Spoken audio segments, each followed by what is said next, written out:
So I propose in a nutshell that the Anunnaki, the ancient gods, the stories were actually the stories of the climate migrants who are coming and having to spread throughout the world because of the great, cataclysm that happened and displaced people and created migrations and people encountering other systems and peoples. And instead of inventing civilization, they were remembering it. Tinfoil Hat. Oh, what are you guys even talking about? Global controls will have to be imposed, and a world governing body will be created to enforce them. Welcome to Tinfoil Hat.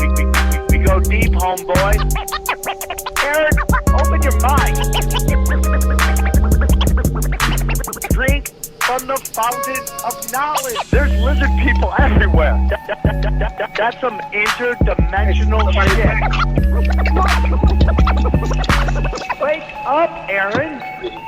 This is only the beginning. Dude, you just blew my mind. Are you ready to get your mind blown? Revolution will be podcasted. All right, guys, welcome to Tinfoil Hat, live from the Wise Wolf Gold and Silver Studios. That's right, Wolfpack Gold. Just go to samtriple-e.gold, use the promo code TINFOIL, and you too can get in on the Press Mails game for as little as $50 a month. Press Mail sent right to your house. We are very excited to have this next guest on. I mean, she's an archaeologist, a historian, a podcaster, an author, and she's got some great things to talk about today. Very excited to have her on. Please welcome Dr. Heather Lynn. How are you, Doctor? I'm well. How are you? We are blessed to have you. I've seen your clips on the internet. I really like them. I love the subject matter that you want to talk about. But before we get into all that, can you tell us a little bit about yourself and where our listeners can find you? Well, a little bit about myself. It's a long story, so I think you really did a good job there. I'm a historian, an author, archaeologist. I used to be a professor and a museum director, and now I just sort of go full time into very strange, literally occult topics. And you might have seen me on Ancient Aliens and those types of talking head things, but I have a podcast as well. Just started it, so it's up and coming, hopefully. But you can check it out on YouTube. It's the Midnight Academy, and www.drheatherlynn.com. It's drheatherlynn.com. And I put the DR there not to be like a credentialist, but it's because if you just put in like Heather Lynn into Google, you'll find you do. I know, like it. So just, I mean, you can do that and go totally a different direction. But for this purpose, I like to just put the DR there. Respect on that. Respect. That's a little bit occultish too, I'm sure that's just a different time of occultism. So you worked at all these places. What made you decide not to be a professor anymore? And what happened there? Oh, well, a couple things. One, the first time when I was just a teaching assistant during my undergraduate, I was working in archaeology and this sort of thing. And I found that it was like super corrupt, which was like, I guess nobody's surprised but me. I was in there really authentically thinking that it was going to be a whole new world of research. And plus, I think I was coming from a place of enchantment because I had dropped out of school when I was 16 years old, ran away from home, lived on the streets, had this whole like saga. And I always wanted to get back to school. And so I very much valued the opportunity. And so when they told me buy a $500 textbook, I'm like, I'm on it. I just was drinking the Kool-Aid. But I started seeing a lot of strange things, particularly in the archaeology program, where from day one, they were telling us to debunk certain authors and different things, and which, I didn't have a problem with in terms of an investigation on claims. But it was like, who are we? We're just like undergraduates at a community college, no less. Like, I don't know if I have the ability to do this, but hey, whatever. But so I started seeing a lot of weird stuff having to do with money and just basic things. And what's funny is I had an author that I liked, Michael Cremo. He wrote Forbidden Archaeology. Highly recommend the book. It's a huge tome, but it's about out-of-place artifacts and different things. And as a huge fan, I thought, I was a little disgruntled, and I thought, I'm going to email him and just tell him, I see through the corruption and what do I do? And to his credit, he emailed me back very responsibly and gave me two choices. He said, you can stay in the system, push the envelope ever so slightly, but you'll always have this pushback, or you can leave and go totally wild and talk about whatever, but you'll be missing the opportunity to learn and have the talking points needed to, refute and whatnot. And I thought, okay, well, just the fact that he talked me off the ledge, took the time, sort of made me inspired. So I started going through the process, kind of telling myself I was a double agent, that I was going to learn all of this. And thankfully I did, because it's very valuable. You have to learn methodology and framework and things. So, but I was young and really just kind of a rebel. And I was like, I'm just going to leave. But no, I stayed in. But because of that experience too, I really valued the community college. And I know people sometimes roll their eyes like, sure, whatever. But it was really an important step on my journey academically, from community college to university to, having a doctorate. I couldn't have done it without that community college opportunity, just the whole thing. And so I was really inspired, and I wanted to go teach at a community college. That was always the plan. I thought, I want to inspire people and all of this. Well, I finally got my wish, and it was wonderful, and I value it so much and would really love to go back, except that when I was teaching, I stuck through COVID and everything. I was like the youngest person there because it was, it was an old community college, a suburban school. And so everybody there was ancient and scared and sick of the virus. And so I went in, I was the only person going in still. And I'm just like, I'll risk my life for this, whatever. Then it was after COVID. It was about, I think 3 years ago now. I had a student that was highly troubled, like would sit in the front of the class. I mean, just in the first week, was sitting in the front, picking his nails, biting his nails until they were bleeding. He was shaking, and then he would get up. And at one point, he came over and gave me a hug in front of everybody. He said that he couldn't do this without me, and it was just really weird. And of course, all the other students are looking at him, and he was very troubled. So, I told my department chair about that, and he's like, yeah, we're aware. And I was like, okay. And I go, well, we'll talk to him. Okay, fine. The next day, though, I noticed that, I came in early in the morning, and my classroom was locked, and you needed a key code to get in. I came in that day and opened the door, and I saw a backpack and a coat on the chair that was kind of facing the podium. And I thought, oh, these kids, they're always leaving their stuff around. I have found like shoes and things. So I was like, whatever. And then people started coming in. And then I noticed this kid came in as well and then sat down in that place. And I was like, record skip, but it didn't register with me. After the class, he hung around and waited for me and wanted to talk to me. And I recorded this on my iPhone. He was making a hit list and telling me all the people he wanted to kill. Oh my God. Yeah. And he was morally justified in it, he thought, because some of the people he felt were like rapists and all of these things, and it would be him cleansing the earth. And he started asking me, the class had to do with, it was a humanities course, also dealt with ethics, and we were talking about Nietzsche and different things and existentialism. And so he was kind of going on that tangent. But as he was speaking, he was walking back and forth through the classroom, just kind of staring out the window. And it was so disturbing. And then finally, somebody kind of came in from the next class that was coming in and broke the thing up. Well, I immediately took that to we had police stationed there. So I took it to the police and the department chair. I said, listen, this kid somehow got into the classroom and was there. And in addition to that, I have it on recording that he's planning whatever. Like he was talking about, as soon as he left the class, he was going to go to a friend's house and first start with him. Oh my God. And I was like, oh my gosh. And the whole thing blew up in my face because the department chair was just like so apathetic. He laughed it off. He said, well, you ought to hear the story of the other guy, the associate, his name was Jim. He was like, yeah, he actually got punched once by a student and it knocked him. And I thought, why are we now sharing stories about violence in the classroom?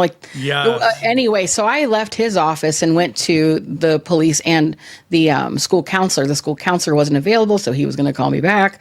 And the police didn't take it very seriously. I left and I said, I'm not coming back in until this is resolved. And so I'm calling and following up. I recorded all the phone calls. I'm in Ohio, and so it's a one-party state. So I recorded everything. And they told me what I needed to do was two things. One, they said, well, the Hispanic club director lets him hug her. And so, so what? So I'm supposed to just be grabbed by a disturbed student who's like having bloody cuticles from... Yeah. And I was like, okay, that's not right. And then they said, then you have to change your lesson plan. I'm like, no. I have academic freedom. I'm teaching what I'm teaching. This is my course. I designed this course and it was a very popular course. And I was like, I'm not doing that. Why would you want me to change it? They said to not trigger him, because if you spoke on topics that could be about morality or, any sort of philosophical dealings on death, that could trigger him. And I'm like, we're not managing a student this way. This isn't right. Right. So I talked to the dean, I talked to everybody, and it was going back and forth with, what I ended up finding out, long story short, was they knew about his past. They knew he had been released from a psychiatric ward. They said he was very afraid to go back to the psych ward, and that could be something that I could have in my back pocket to threaten him with, which I said, this is beyond unprofessional. This is like loony. And they weren't interested in doing anything. I asked specifically for increased security, and they said no, because that could trigger him as well, since he was Latino, or as they said, Latinx. And oh my God.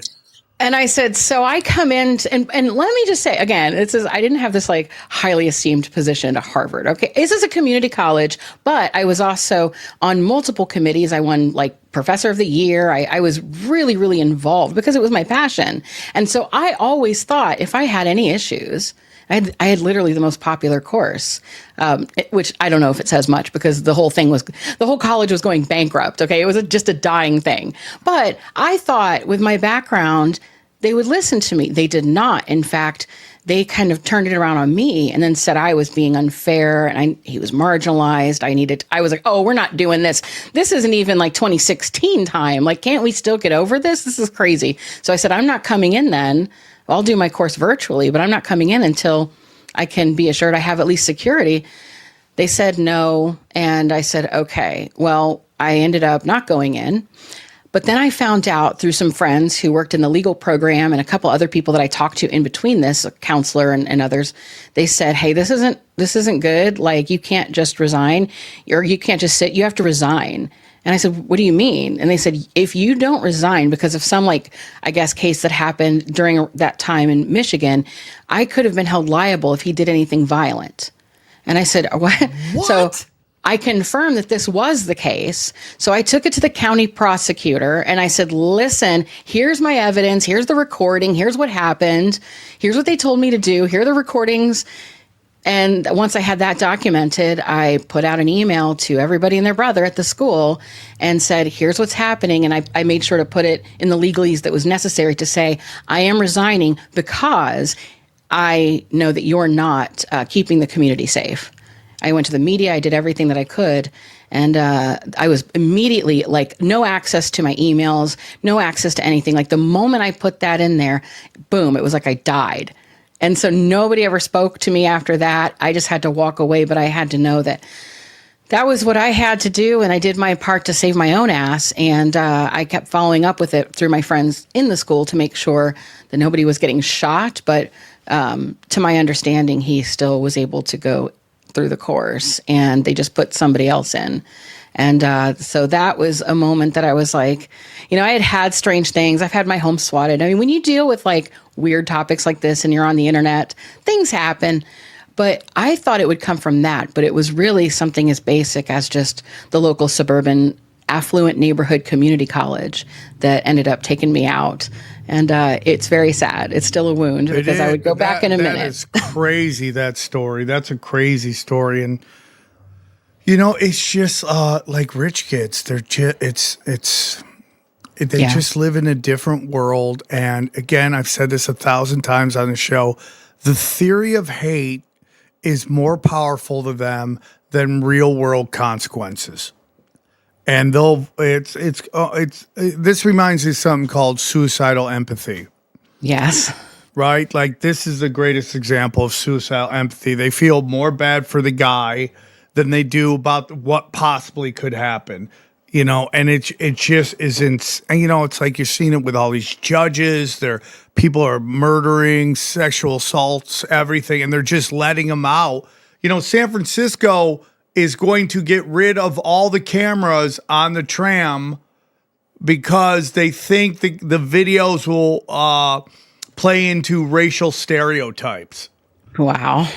And you're like, think about the logic of that. No, think about the logic of that. I mean, just to say that out loud is insanity to me. I don't want to say too much on this but thank you for sharing that. That is crazy. And I think your podcast is going to blow up. You got a great voice. You're very intelligent. The future's bright.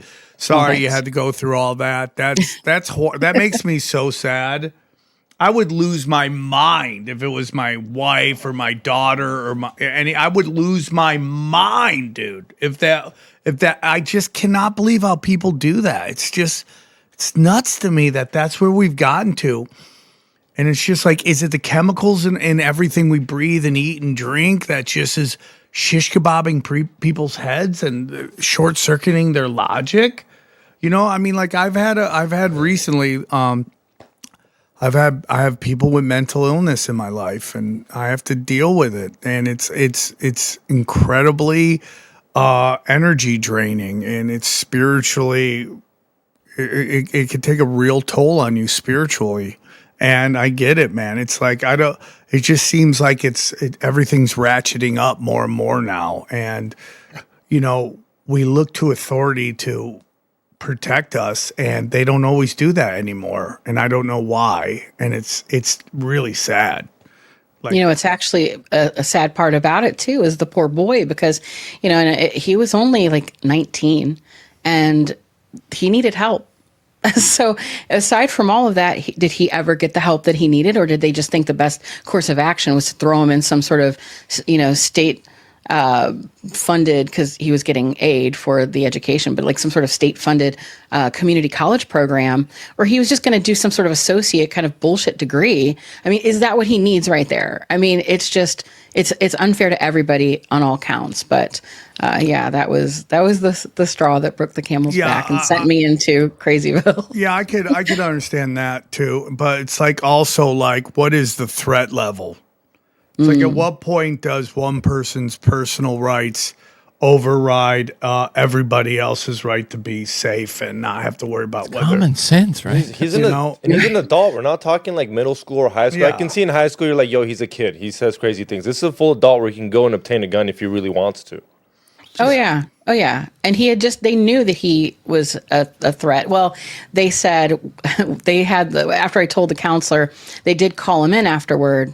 They told me the result of that, and they said, well, we asked him, do you feel that you're a threat to yourself or others? And he said no. So, and I'm like, oh yeah, That's sure, because he's going to go in and be like, yeah, I'm a threat to myself and others. But I had him on recording telling me wild things, and it was really unsettling. And I just couldn't even believe that happened. What's really weird is that in high schools or elementary school, if a kid even makes a joke about a gun or something, the school shut down, the kid's banished for life. But here at a community college, it's like, well, we'll wait and see if he actually does something. That's insanity to me. Yeah, that's insanity. That's part of my origin story. Hey. Well, sometimes you got to go through it to get to it. And here you are. And at the end of the day, it's probably going to work out better for you. So, the Lord works in strange and mysterious way. By the way, the color is lavender. Am I right on that? Like, that's the color? Oh, yeah. That's what I was going for later. So, fun fact. Let's lighten up the conversation. Let's talk about ball. Yes. Shall we talk about There ball? you go. Child sacrifice ball. Let's just Sounds lighten up good. the situation. This is one of my favorite subjects. I have a lot of good friends in the political space. They get a lot of love on the internet. They're very passionate about politics and this side, that side. right, left, progressive, conservative, all that stuff. And, you know, I've always said it's like if you're playing that right left game or conservative versus progressive, I think you've already lost. Yeah. And I think it's like old gods want to come out and play. I've been saying this for a long time. You know, that has been my opinion based on this show. The old gods have been sitting in the back, you know, in the darkness, in the shadows, manipulating these elites. And like, I think they're tired of it and they want to come out and play. So, you know, I love this subject a lot. It's one of my favorite subjects. And I think if people truly understand it, they would have a much better understanding of what is actually happening in this world. I 100% believe we're seeing a spiritual war play out in front of our eyes, a return to Babylon and all that stuff. And so I'm very excited. Where would you like to start? Well, we'll start at the beginning, right? So I kind of Babylon. We'll go to Sumer, right? Because I write about the Anunnaki, and that is a topic that you either love it or you hate it, or you either think one thing or the other. And my perspective on it is a lot different than others. And a lot of this, I think, actually can be sourced to that story, not the alien part of it. Okay, so you'll hear a bunch of people talk about Zecharia Sitchin and the Anunnaki, and they're like these space gods that come down in like 1960s technology spaceships with like nuts and bolts and metal and all this. And if you kind of deny that, then you are just, you know, not going with the cult of personality. And the only way people know to deny it is maybe go along the route of, say, what the late Dr. Michael Heiser did, which was make a website saying sitchiniswrong.com. And then he was an actual academic. I know. He was great, though. He was an Assyriologist and well-educated. However, the problem with him was that he wasn't so like outward with his bias either, because he was an evangelical and he would go on a lot of these sort of Hal Lindsey style shows kind of talking about end times prophecy and etc. So he never made that explicitly clear, at least not really. And so you kind of have this question of the Anunnaki being in the realm of either like aliens that come down from Nibiru, or you have, you know, they're just the Watchers, the Nephilim, from a specifically evangelical Christian perspective. And then you get the people who are more like, maybe we'll pick on Flint Dibble because he's my favorite punching bag, if anyone knows who he is. But it's people like that who are just materialists, and they say, oh, they're just myths, that's it, right? And so we bounce around between all of that. But when I first started studying the Anunnaki, which sounds preposterous to say, I ended up doing so because there was an excavation going on at Ur, which is modern day Iraq. And this was about 2013. And I had a blog and people were interested in it. And it was a story that came across the Newswire. And so I thought, oh, this is very interesting because it was the first excavation of its kind since like the 1970s or something like that, because of the war. At least from the Western perspective, right? They had been doing some archaeological research in Iraq in the late 80s before they went to war, and that's a whole other thing. But for this particular example, I thought, well, I'm going to reach out to the professor who was involved in the research and ask him a few questions.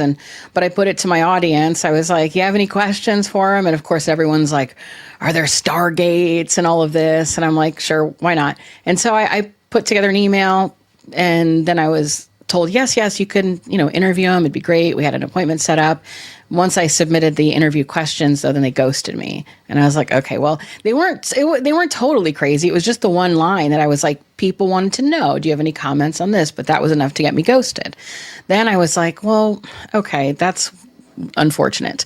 And then I had somebody email me saying they were from the region and that they were taking artifacts and doing things. And I'm like, yeah, I'm writing a blog. I don't think I can really help in that regard, but it piqued my interest. And I thought, well, what do? We follow the money. So I started to research who was funding the excavation and why. And that led me down a strange place. Like, I found out that the key organization that was funding it was Gulf Sands Petroleum. And so it was a big oil company with ties to the Bush family dynasty, with specifically, though, the Thyssen family dynasty as well, which led to the next, who, by the way, were like funding the Nazi war machine. So, but aside from that, the second biggest donor was an individual who was the heir to the Thyssen family dynasty. And he was known to have the largest collection of antiquities aside from Queen Elizabeth II, specifically Mesopotamian. So I thought, well, that's a conflict of interest, isn't it? And then there were banking institutions and a lot of these like British elite institutions that were behind this specifically. Whoa. And then I thought, this is really wild because they weren't putting out their research very openly. And in fact, their field reports were first spoken about in the boardroom of this petroleum, like this big oil company. And I'm like, what is going on? Right. So that led me down a whole lot of research. I put out the report. It was called the Sumerian Controversy, and it was just a little report that I put on Kindle for like 99 cents or something, and just started talking about it on shows. But that led into something even bigger, which was me being contacted by a lot of strange individuals in high places and different places. And I was like, who are these people? Why are serious individuals interested in this? And I started thinking, surely they don't believe in Stargates. But then I had to ask different questions. Well, what is a Stargate really? What does that even mean? And so for about 10 to 13 years, that sent me down a whole trajectory of not only researching the Anunnaki and Mesopotamian mythology, but it's led to occult research and politics. And Man, dude, that is crazy, man. yeah. Guys, the world economy is in chaos. Fiat is dead. I mean, you guys got to realize there's something we've been telling you the whole time, and that is precious metals, okay? And guess what? Precious metals are down a little bit right now. It's a good time to start buying. When precious metals price goes down, that's an opportunity to buy, and there's no better place to buy than our good friends at Wolfpack Gold. That's right, Wise Wolf Gold and Silver. Let me tell you about them. If you're paying attention, you know that de-dollarization is real. Fiat is fake, and you don't want to be left holding the bag when the dollar collapses. Gold and silver has been money through all of recorded history and are an excellent way to protect yourself from inflation and geopolitical turmoil. That's why I trust my friends at Wise Wolf Gold and Silver for all things precious metal. Veteran owned and an A+ rating by the Better Business Bureau. No transaction is too big or too small, and you can even roll over your 401k or IRA into physical gold and silver. And if you think you can't afford precious metals, think again. With the Wolfpack monthly membership program, you can get gold and silver delivered directly to your door for as little as $50 a month. Wise Wolf Gold and Silver also deals in and accepts Bitcoin.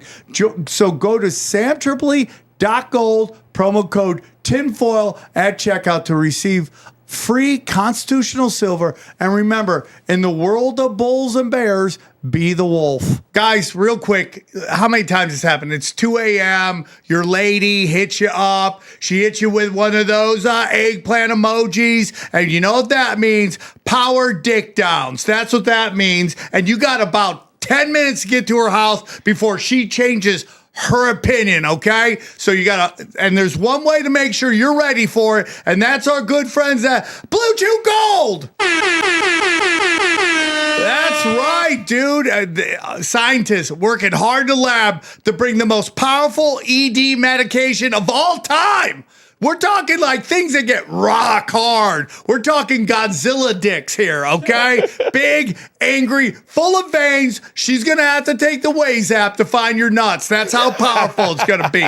You want it, dude? Are you tired of tiny dicks? Get Blue Chew Gold and just have Godzilla dicks, okay? Angry thing, wreck her shit. That's what we're talking about. Make her know who's the man of the house. That's right. That's right. Blue Chew Gold wants you to be the man, okay? Tired of it. Tired of people guessing how manly you are. Tired of hearing the word cuck? Yeah, that's right. Blue Chew Gold says, set that cuck chair on fire and just drop dick on her ass like a grown ass man. So here's what we need you to do, okay? Does anyone know what I'm talking about here? We all know what you're talking about. Take back that ass. That's what we're going to do, okay?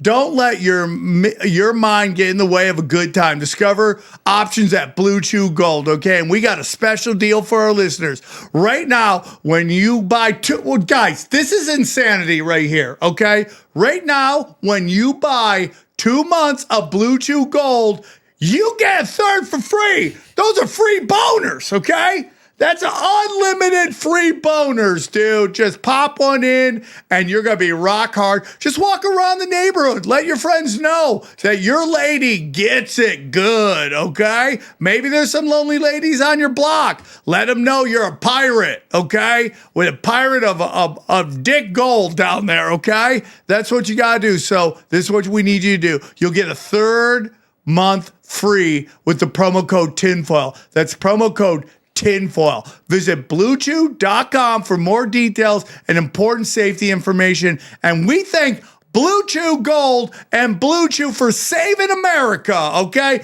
We thank you for saving America, and we thank you for sponsoring this podcast. So, I listen, you're cooking with gas. I'm not going to get in your way a lot because it's absolutely amazing. I have felt for a very long time so much of our wars are about erasing our history. And, we've heard for a very long time in the whispers and the corners of conspiracies, Iraq was about a Stargate. The first thing that the American troops did was raid the museums, grabbing all these artifacts. And then later on, we're like, oh, they just returned all the artifacts. I'm like, I'm not buying any of it. But it seems like when you take a look at the Middle East, you take a look at Europe and the devastating wars that have happened in those two places, seems like those are historically very important landmarks in humanity's history. And they kind of get wiped out and then rebuilt, and then we lose all of that kind of knowledge from our past. And it just seems like there's even deeper levels to why war happens. Oh, without a doubt. I mean, that's like an understatement. And I learned that the hard way because I don't know. Like I said, I was naive going into school thinking I'm going to listen to all the cool professors. And then I was naive when I was having correspondences with certain people who were offering to fund excavations, not legitimate ones, by the way, obviously, but offering to put me out there in the region and to do things. And lots of weird stuff happened. And I won't name names, but I don't really have to because I was on and speaking with Kurt Metzger a couple weeks or so ago. The best. Yeah, it was Did you get any words in? I did actually. In between derpings, I got a lot in. It was awesome. He's the best. He is awesome. He knows so much about this.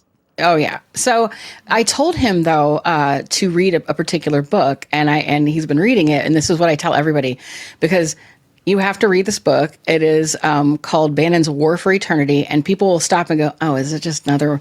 I don't care about sloppy Steve. I don't care about all this politics stuff." And I'm like, "Yeah, neither do I." Except this book is very different. It is not about just sort of like left-right politics or even Steve Bannon. Totally, it's about him being a dark magician, and I kid you not. So the author's name is Benjamin Teitelbaum. I actually have reached out to him because here's why I even bother with this. As I said, I was a lot of people came to me. I've had people in positions of royalty and the Gulf states who've reached out to me with images saying, can you confirm this image, and weird stuff for like a decade, right? And so I was not sure what I was doing here, but I listened to, I think it was an episode of like the Danny Jones podcast, and someone on there named Jason Giorgiani was speaking, and he was talking about a lot of like wild things, but he started speaking about an individual called the Londoner. And he started going into detail about his experience, and I just didn't know Jason. I was hardly listening, but it started to dawn on me, wait a minute, this is the guy. Wait, I know who he's talking about. And so he's talking about this wild conspiracy theory about aliens and you name it. It was like a fever dream. But the moment he started talking about the individuals, I knew it was who I had been dealing with for a long time. And so I emailed him after and I said, I know who the Londoner is. And I proposed who it was. And he's like, yes, let's talk on Signal.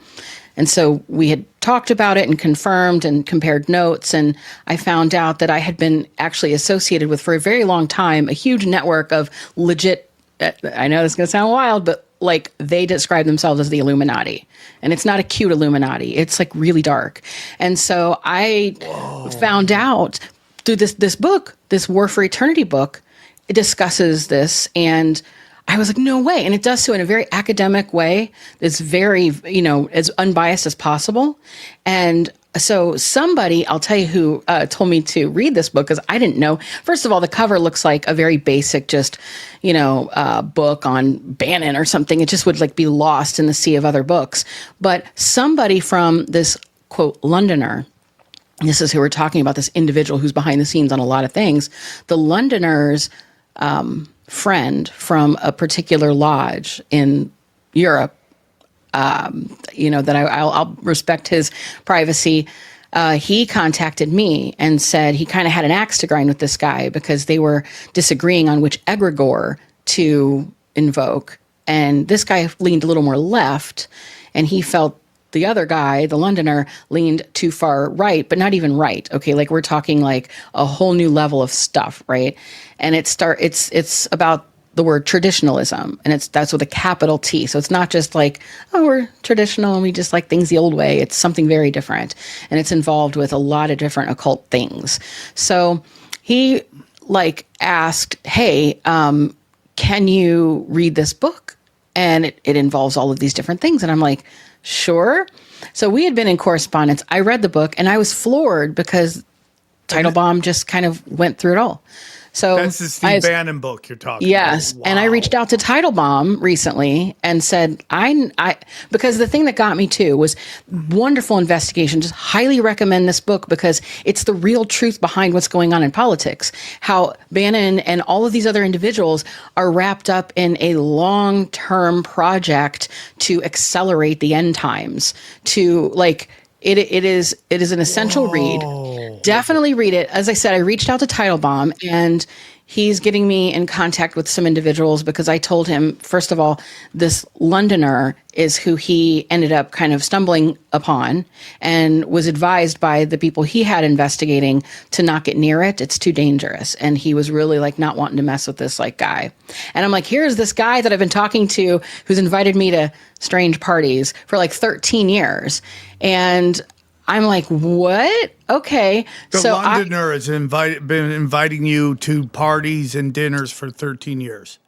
Parties, but more so also, in addition to that, opportunities to go to Iraq. Now, okay, so here's the thing about it, though. If you know anything about Jason Giorgiani's story and what happened to him, it tells you a lot more. And then the Bannon book goes into it. But essentially, he was set up by this whole group and then exposed in a hit piece, and then lost his job as a professor. But he was being groomed to have an alt-right media company that would have been funded by this like big deal that was going down between these factions and a large energy company. And the Bagley, the guy who was involved, also is actually in prison right now for the whole thing. Jason Giorgiani didn't get into prison, but he also didn't get the money. And they were also trying to stoke his ego, saying, well, here, in addition to the money for this alt-right company that you'll head, will also help you with your ideas on Iran, because he is an Iranian, ethnically, and he had a huge interest in liberating Iran, so to speak. And so there's a lot more going on than just simply artifacts and things. I mean, the rabbit hole's huge and deep. And yes. But I always say it's too deep for like a podcast. I would definitely recommend Teitelbaum's work. He is amazing. And I can't recommend it enough. But that's at least will get people started with the right vocabulary to use to start Googling around and finding out what is actually going on. Because you made a fantastic point when you said this is not left and right. And then we're so trapped in this left-right paradigm that means we can't see what's really going on, which is nowhere near left or right. It's something completely above and like hovering. It's very meta and it's very nefarious, and it involves a manufactured end time. It involves occultism to the extent that we're seeing massive human sacrifice at a scale. We're seeing this infiltrate Silicon Valley. And it's very important stuff to, I think, alert people to at this time. And so I started. Danny Jones's podcast yet? No. I gotta get you on there, dude. You got Kurt on. I'm sure you made that happen. I don't know if I think they were talking before. Oh, he did great. Yeah, I mean it's Kurt Metzger, so he's a supercomputer, dude. He's the best. Yeah, man, that's a lot of info. So I'm like not trying to overwhelm the audience, but that's why I always say read that Title Bomb book, and then it'll set you in a different mindset. And it involves Russia, Dugan. I mean, I'm just giving some keywords to like get out there, but it's totally not what we're led to believe, of course, in the media. I think this is episode 971. Like there have been people with us since day one. We're almost 10 years old. This show, and so everything you're saying fits into what we've been talking about here for a very long time. And it's very crazy that a woman who was homeless and a guy who flunked first grade, which is me, have been talking about this for a very long time. I mean, I was going on Rogan a while. You know, I had 8 years where he didn't have me on. I deserved it. I was a wild person, you know, But he started bringing me back on, and I was telling him, dude, this like we're battling sorcery right now. Like it's not as obvious as Lord of the Rings or Game of Thrones or Harry Potter, but they are manipulating energy. I've been saying this for a very long time. Like, dude, these next gen weapons, they're just hardwired mysticism. It's when they say next gen, that's what they're saying. Hardwired mysticism. Okay, they're creating life, which is the probably top two sins you could do, which is hurt children and create life outside of conception.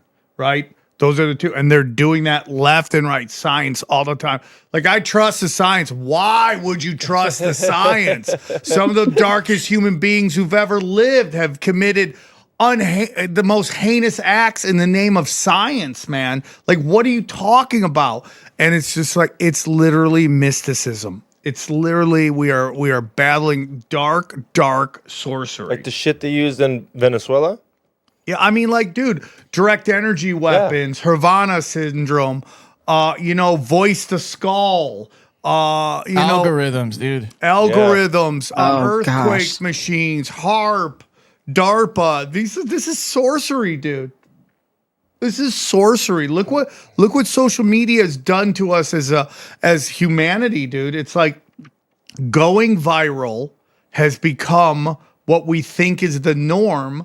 But it goes viral because it's such an extreme version of everything that we experience in our life that we begin to believe the extreme is the normal because it's the only thing we get to see. That is sorcery, dude. That is sorcery. So, you bring up that they're manufacturing and accelerating the end days, and like we've been talking about this on this show as well. They are astroturfing the end of days. Yeah, 100%. And but from my research, and I've posted a bit on my Substack about that. That's where a lot of people can find my deeper esoteric work, because it wasn't until just, I think, this past year that I decided to really go full force into exposing a lot of this, and not just, talk around the periphery, because it's ramping up and it's really important. And this manufacturing the end times is exactly what we're seeing. And there's two different, from my understanding, perspectives on this. All of it has to do with building the third temple, right? Yeah. But there's two different perspectives on what that temple looks like. And we're seeing a clash right now of those individuals, the materialists and those spiritualists, so to speak. The ones that believe that we need to build this third temple in a physical sense, right?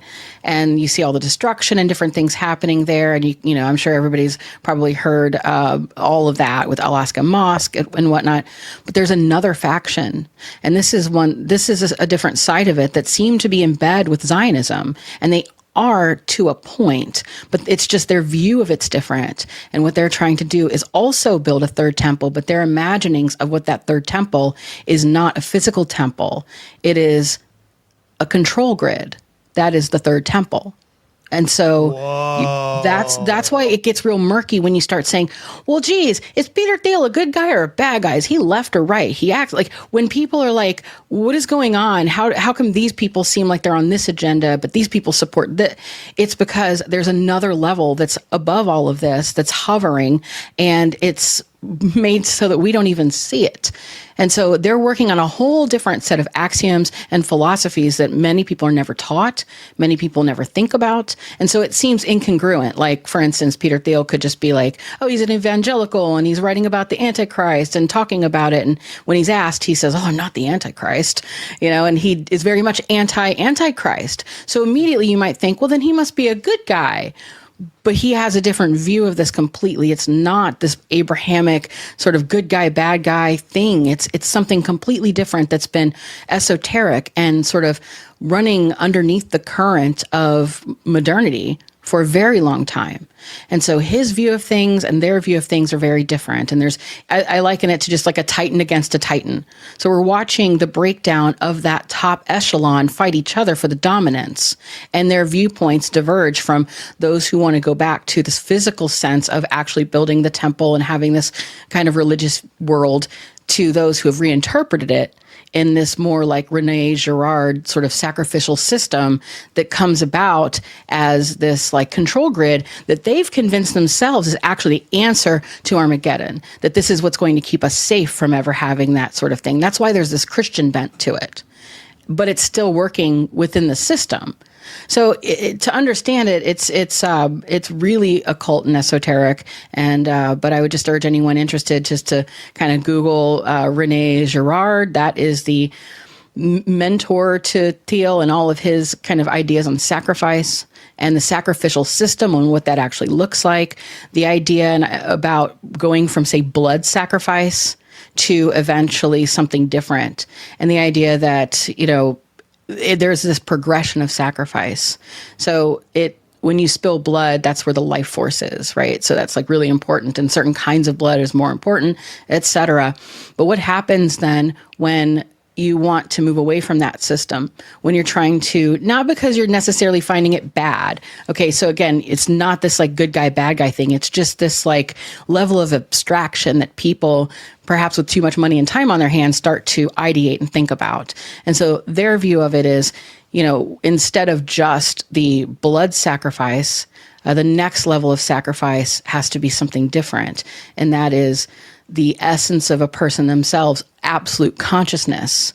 That has to be sacrificed for the greater good. And that's why we're seeing this takeover of AI, where we're downloading ourselves, our interests, our desires, data sets, whatever. In fact, like a recent research study came out that said that people's language is actually changing because people are using in their speaking days saying delve and weird chat GPT relics and things, because people are just reading it so much and hearing it that it's forming how we're talking. And so there's this symbiotic relationship between us and these machines, so to speak. But that's what they're looking to do. It's like a soul harvesting thing. Again, it sounds like, a soul. It's not a religious thing. It can be, but it's different. It's not just a Christian, Jewish, this and that. It's beyond that. It is a spiritual battle. And the people who are thinking perhaps they're trying to do a good job fighting it are actually also astroturfing the end times, but just they're trying to be the ones that win in the end. And so this is a big sort of question you have that plays into, well, why blood? Why do we sacrifice at all? And this is a core question that Peter Thiel himself has been like just battling with since he was in school. This question of sacrifice is really where it's at. Why do we have to kill something or lose something in order for something else to feed, something else to exist? And that's what we're in right now. We're in that worldview. So it's a battle between, are we going to build a third temple that is like a Solomon temple where it's, you sacrifice bulls and whatever, or is this going to sort of evolve into this absolute control grid that is built off of the blood that's been shed, but now is elevated for the age of Aquarius, because that's sort of how this operates in this sacrificial system. We have the bull is what's sacrificed initially in the age of Taurus, and then we go into the ram, and then that's the start of Abrahamic sort of scapegoating religion, because, you know, when Abraham's going to kill his son, it's like, no, here's a ram in the thicket. That's the age of Aries. Then we transition into the age of Pisces, which is the fish, which is Jesus that came and said, hold on, not blood sacrifice anymore, because fish were considered not to have blood. It's like you can eat those on Lent and all this sort of idea. So fish were different, but fish, Pisces, Jesus came and said, we're done with the temple system. We're done with sacrificing. Instead, I want you to do this. And it was this, he was going to be then the Lamb of God, the final lamb sacrifice in the age of Aries. And that would end that age and usher in the Piscean age, where what you do instead is, you know, you remember this by doing communion, which is the sacrificial act over and over again of remembrance. And you're using, instead of burnt offerings and bodies and blood, you're using bread and wine. And those things are co-creations by humans and God, because God made the wheat and humans made the bread, and it was good. God made the grape and humans made the wine, and it was good. So it's this idea of co-creation. But then what we have, and people have probably heard of the New Agers and the dawning of the age of Aquarius, you have the dawning of the New Age, where now the next level of sacrifice is the pouring down of consciousness, the information. So we sacrifice on the altar, the stone altar, the blood of the bull, the ram, the lamb, and eventually it's going to be a silicon altar where we sacrifice our essence and our own beings. And that's built on top of the foundation of the murder of many, many people. So wow, lot to break down there. Lot to break down. Guys, listen, if there's one thing we know on this show, Mint Mobile is for the winners. That's right. If you're tired of getting a new cell phone bill and it's got a million charges, you don't know what it is, enough of that. That's why I got to tell you about our good friends at Mint Mobile. Let me tell you about Mint Mobile. I don't know about you, but I like keeping my money where I can see it. Unfortunately, traditional big wireless carriers also seem to like to keep my money too, okay? After years of overpaying for wireless, I finally got fed up with the crazy high wireless bills, bogus fees, and free perks that actually cost me more in the long run, and I switched to Mint Mobile. Stop overpaying for wireless just because that's how it's always been. Mint exists purely to fix that. Mint Mobile is here to rescue you with premium wireless plans starting at $15 a month. All plans come with high-speed data and unlimited talk and text delivered on the nation's largest 5G network. Bring your own phone and number, activate via eSIM in minutes, and start saving immediately. No long-term contracts, no hassle. Ditch the overpriced wireless and get 3 months of premium wireless service from Mint Mobile for $15 a month. It's like it's a great way to save money on your wireless program. What do you think, Johnny? Wireless is normally just a total ripoff, and Mint has kind of cut to the heart of that with this $15 a month deal. It's the best value in wireless. Johnny, you sound excited about it. I'm thoroughly intrigued by this offer, and I'm going to take them up on it right now. If you like your money, Mint Mobile is for you. Shop plans at mintmobile.com/tinfoil. That's mintmobile.com/tinfoil. Upfront payment of $45 for 3 month, 5 gigabyte plan required, equivalent of $15 a month. New customer offer for first 3 months only. Then full price plan options available. Taxes and fees extra. See Mint Mobile for details. All right, real quick, man. We're gonna go to my dates. Tonight I am in Batavia. Come get weird. I'm gonna shoot a all crowd work special, so come hang out, dude. I got a guy coming down to shoot everything. We'll just have a fun night of me just talking mad shit. Then Raleigh, and then if you want to come to Atlanta, Brad Binkley and Howie Dewey will be with me there. Hamilton, keep going down. Toronto, Dallas, then Fort Worth, then Huntington, then Austin. May 22nd, I'm shooting my special. Just know that. in Austin, then Albuquerque, then the 1000th episode of Tinfoil Hat, then Lawrence, Kansas. Oh, August. There's an August date in there. It looks like I'm doing Joke World. I'm going to agree to the terms. Joke World. I'm going to be doing their comedy festival. I'm very thankful they asked me to do it. Tulsa, and then finally Austin to end it. So Palantir is basically the third temple in a weird way. Maybe I think they'd like to be, yes. I think it's the system itself, yes. Because if you think of the PayPal mafia, and you consider all of the things, say, Elon Musk is even doing with Neuralink, the Boring Company, the Internet of Things with Starlink, you have all of the things that can come together to make this infrastructure of the control grid. And then you mentioned something about Lord of the Rings and Harry Potter, and it's funny because Palantir's name comes from Peter Thiel's love of Lord of the Rings, and it means like all-seeing eye, essentially. But yeah, it's part of it. And so he comes from this evangelical point of view where he definitely believes in an antichrist and an eschatology that's very similar to all the other Third Temple builders. But he's just doing it differently, and these people are doing it differently. And that's also, in my view, why there's this press to get a lot of people in the tech industry to become Christian, because it's going to help them usher in this idea.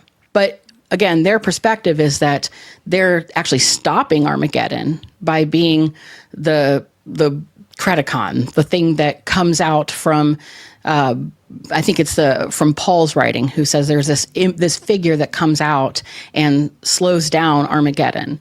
So I'm not suggesting that Thiel may think that he is like the Antichrist or the Messiah, but rather he's able to help facilitate the stopping of Armageddon, which, again, that's not to say he's a good guy or he's a bad. This is no judgment. This is just analysis. So take with it what you will. But I think what we're seeing are two different viewpoints. And you see this, too, in just the Epstein associations. So if you think about, everyone's like, okay, Epstein was working with the Rothschilds. Okay, but first we have to say, what Rothschilds? Because that's a big brush. And it's important, I think, to look at which specific ones. And so he was specifically, I mean, he had dealings with everybody based on who he's working for, but he had a lot of dealings with the woman, and I'm drawing a blank on her name. But what was her name? I guess I know who you're talking. They just raided her offices, which is a crazy thing to me. Like, it's the French government, which I don't like, raiding Rothschild's offices, which I don't like, which is a crazy move, man. I mean, it could just be theater, and it could just be them trying to get everything out of the public so no one can see any of her documents, and all, kind of like what they did with P. Diddy, kind of what they did with Jeffrey Epstein. They take it, they hold it, anything blackmail in there they could use, but it's an interesting move, man. So the reason she's an interesting figure is, yes, she is a Rothschild, but by name only.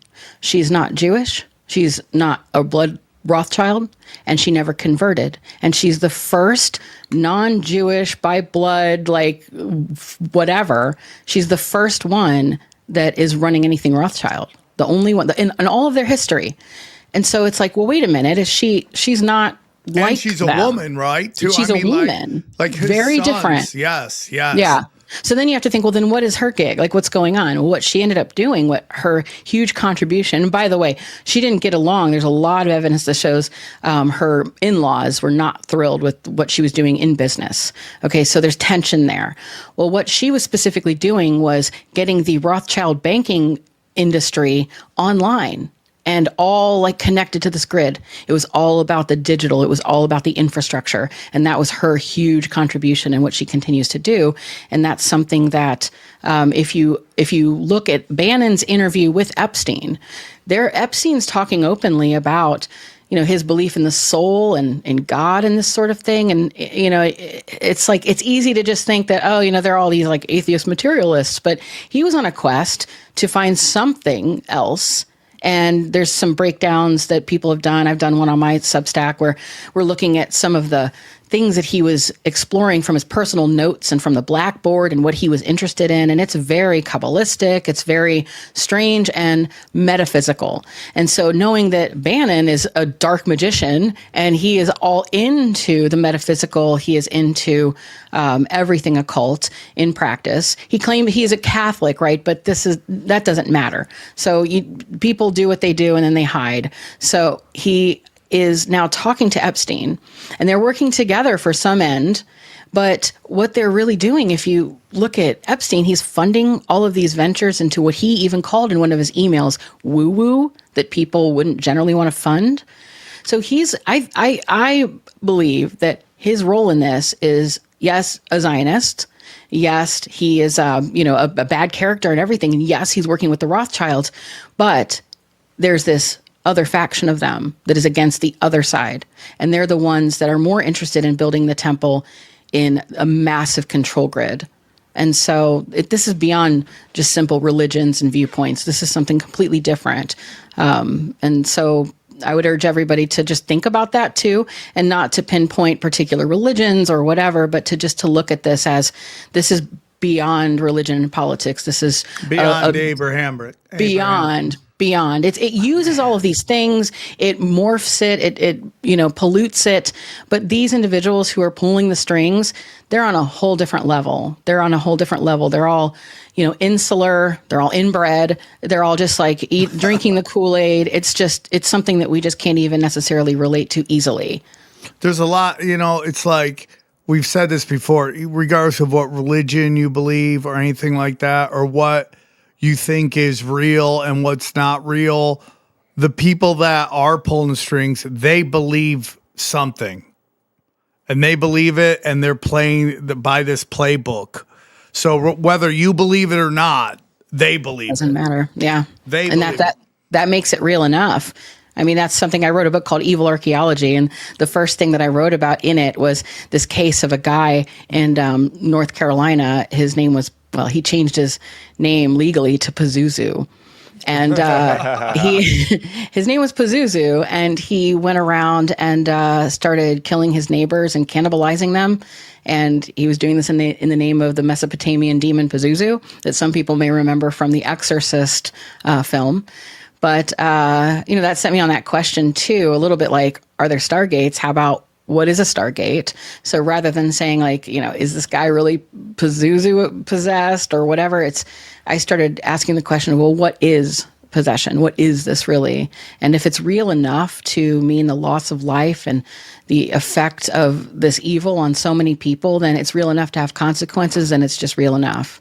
Okay. It doesn't, you're cooking with gas. I have to ask a question. So, humanity through time, in the timeline that we've been told, whether that is real or not, like whether you have this mud flood, resetting of Tartaria, resetting of the old world, whatever that is, right? We've been told there's this kind of chronological order of how we operated, tools and all that stuff. I don't necessarily believe all that, but we've seen where we talk about how knowledge was passed down through talk stories and from generation to generation, and then kind of we had the first words written, and now it's written down, and then it becomes books, and then it becomes the movies and stuff like that. And I always thought that something very powerful was happening when it came to like podcasting in particular, which was a return back to storytelling, and that's how we now disseminate information. Is there anything to that at all? Like, it's almost like we've reverted back to the old ways, where I always say this to people when I'm trying to tell them about the power of content creating. It's like, people have gotten so busy they can't sit down and read books like they used to, but they'll listen to a podcast at work, and they're downloading all this information. And in a weird way, we've kind of been taught that that's not the smart way to do it. The smart way is to sit down and read a book, and that's what the smart people do. But if we go back to way before, it was passed down through oral. Like, people would tell you, would go listen to the monks, to whoever was the leader of your religion or your philosophy, and they would speak it, and that's how you gained the knowledge. Is there anything to that? Because you brought up about how all the internet is changing our language, and maybe like texting and commenting. That's still writing it down and that, but there's something about talking to each other and exchanging information. Is there anything to that? Or and if I'm way off, please tell me. No, you're way on, actually. That's fascinating that you'd notice that, and I think you're right. If you think about what it is to tell a story at all, if you look at the first writing and you look at how those things converged, you have what are called epics. So our first written story would be the Epic of Gilgamesh, and that comes out of Sumer, and they're the ones where history begins because they started writing first. So that's technically history. So they wrote, but then they wrote down their oral traditions and their things that were, passed along for a long time. And one of those is the Epic of Gilgamesh. It's an epic poetry. And this is something that, the Greek epics, Homeric epics, that's important because it was poetry. Poetry, it's not, roses are red, violets are blue. It rhymes, so it's good too. It's just not. It actually had to do with word art and rhythm. And so the rhythm is what helps you remember. So epic poetry was actually a sort of song. It's a spoken word song. And the reason that mattered was because that's how you remember. It's much easier to remember something in rhythm and song. So for instance, if I said, what's your favorite book? And you might say, like, Harry Potter. And I said, okay, I want you to start from the beginning and word for word, tell me Harry Potter. Most people aren't going to be able to do that. But if I said, who is your favorite artist? And you might, if you say like Pink Floyd, okay, great. I want you to sing me all of the lyrics that you can remember from every song they've ever done. You're more likely to be able to do that. And that's because it's a song. Interesting. We're programmed to know song, and that's at an actual evolutionary level.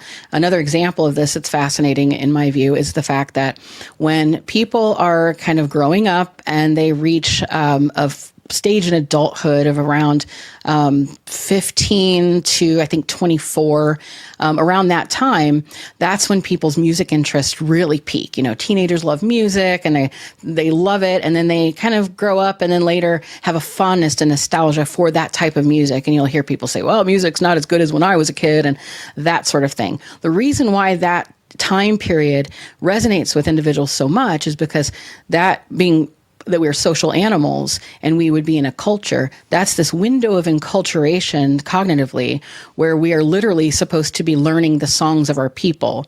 So when you're coming into puberty and you're getting to be an adult, you would first be witnessing your tribe singing, dancing, doing ritual things. You weren't allowed to participate because you're not an adult yet. Once you hit puberty and you become an adult, you're expected to now enter that and start doing those things as well. So now the idea is if you get separated from your tribe, maybe through marriage, maybe through disaster, however, you will recognize the song of your people. That will always be ingrained in you, and that's through music. Music came first before speaking, or writing, I should say. Speaking came from music. So we always will love the music from that era because it's literally like what we thought was the song of our people, because that's when we're enculturated, and then we're stuck there as like a forever memory. And additionally, there is a group of individuals in the Amazon called the Piraha people, and what they are the people who have the most simple language grammatically. And they were studied for a long time by Noam Chomsky, some guy that went there in the 70s who was, of course, a mission. He was like, I'm going to go and make them all love Jesus and, whatever. And he starts telling them Bible stories, and they're laughing at the Bible stories, and he doesn't understand why. And they're like, well, John the Baptist got his head cut off. That's pretty funny. And they're like, why would you think that? And they're cracking up, and he's disturbed about this, explain. And they're like, well, obviously he was too stupid to live. Okay, so that was a weird worldview. So he found out that they had no concept of past, they had no concept of future, they had no art, they had no written language, they had no ability to understand quantity. So they didn't understand there's 4 of this, or they had no art. So most cultures ever have art. They had no art. So for a while, people thought maybe there was a problem in their brain, particularly with the corpus callosum. That's the band that connects the left and the right hemispheres of the brain. And this was sort of coming off of like a researcher called Julian Jaynes, who made this idea of a bicameral mind. He researched like the Odyssey and Homeric text and noticed that there was a pattern where it seemed as though the way people spoke was kind of like they were speaking like about things and not like with individuation. So his view was that we had this breakdown of our brain where we had like this master and emissary thing happening and that you could trace that. But he kind of likened it to a breakdown in the bicameral mind, and that was the corpus callosum. So some people were onto that. They figure out these people are totally fine. There's nothing wrong with them, but they simply had no concept of the past. Everything was just right here, right now, no colors, no time, nothing. Funny enough, though, the guy who was the missionary who went there ended up going back, leaving his wife, leaving his family, and moving in with them permanently because he said they had a much better way of life. But aside from that, their language was almost used for programming language. It's so simple, but it was based first in the sounds of hums and whistles that you'd make while you're hunting and gathering. And so you could hear from long distances. So there's a lot of evidence in the cognitive sciences that suggest the first thing we did was we sing, we make sounds, we hum, and that was our communication style. Because if you think about it, we were communicating for many thousands of years before Sumer, and we were writing.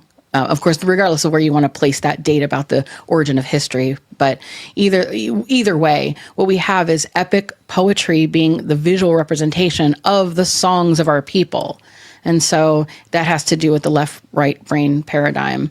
We'll always remember things in rhythm before we will just looking at it on a piece of paper. So it is the way to have more information. Go for audiobooks. It's totally not subpar.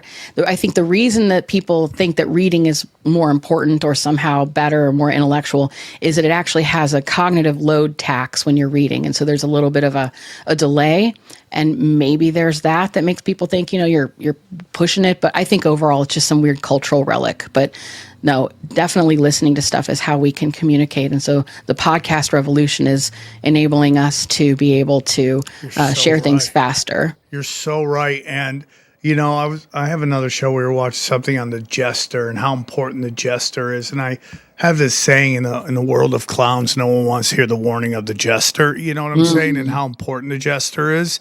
And if you kind of study what the tech, YouTube, Facebook, Instagram is Facebook, but even for a very long time, Twitter, which I can get into that about how important Twitter is right now to us. But, there is a Mark Zuckerberg has committed war crimes against culture and knowledge and free speech by controlling who goes viral and who doesn't go viral.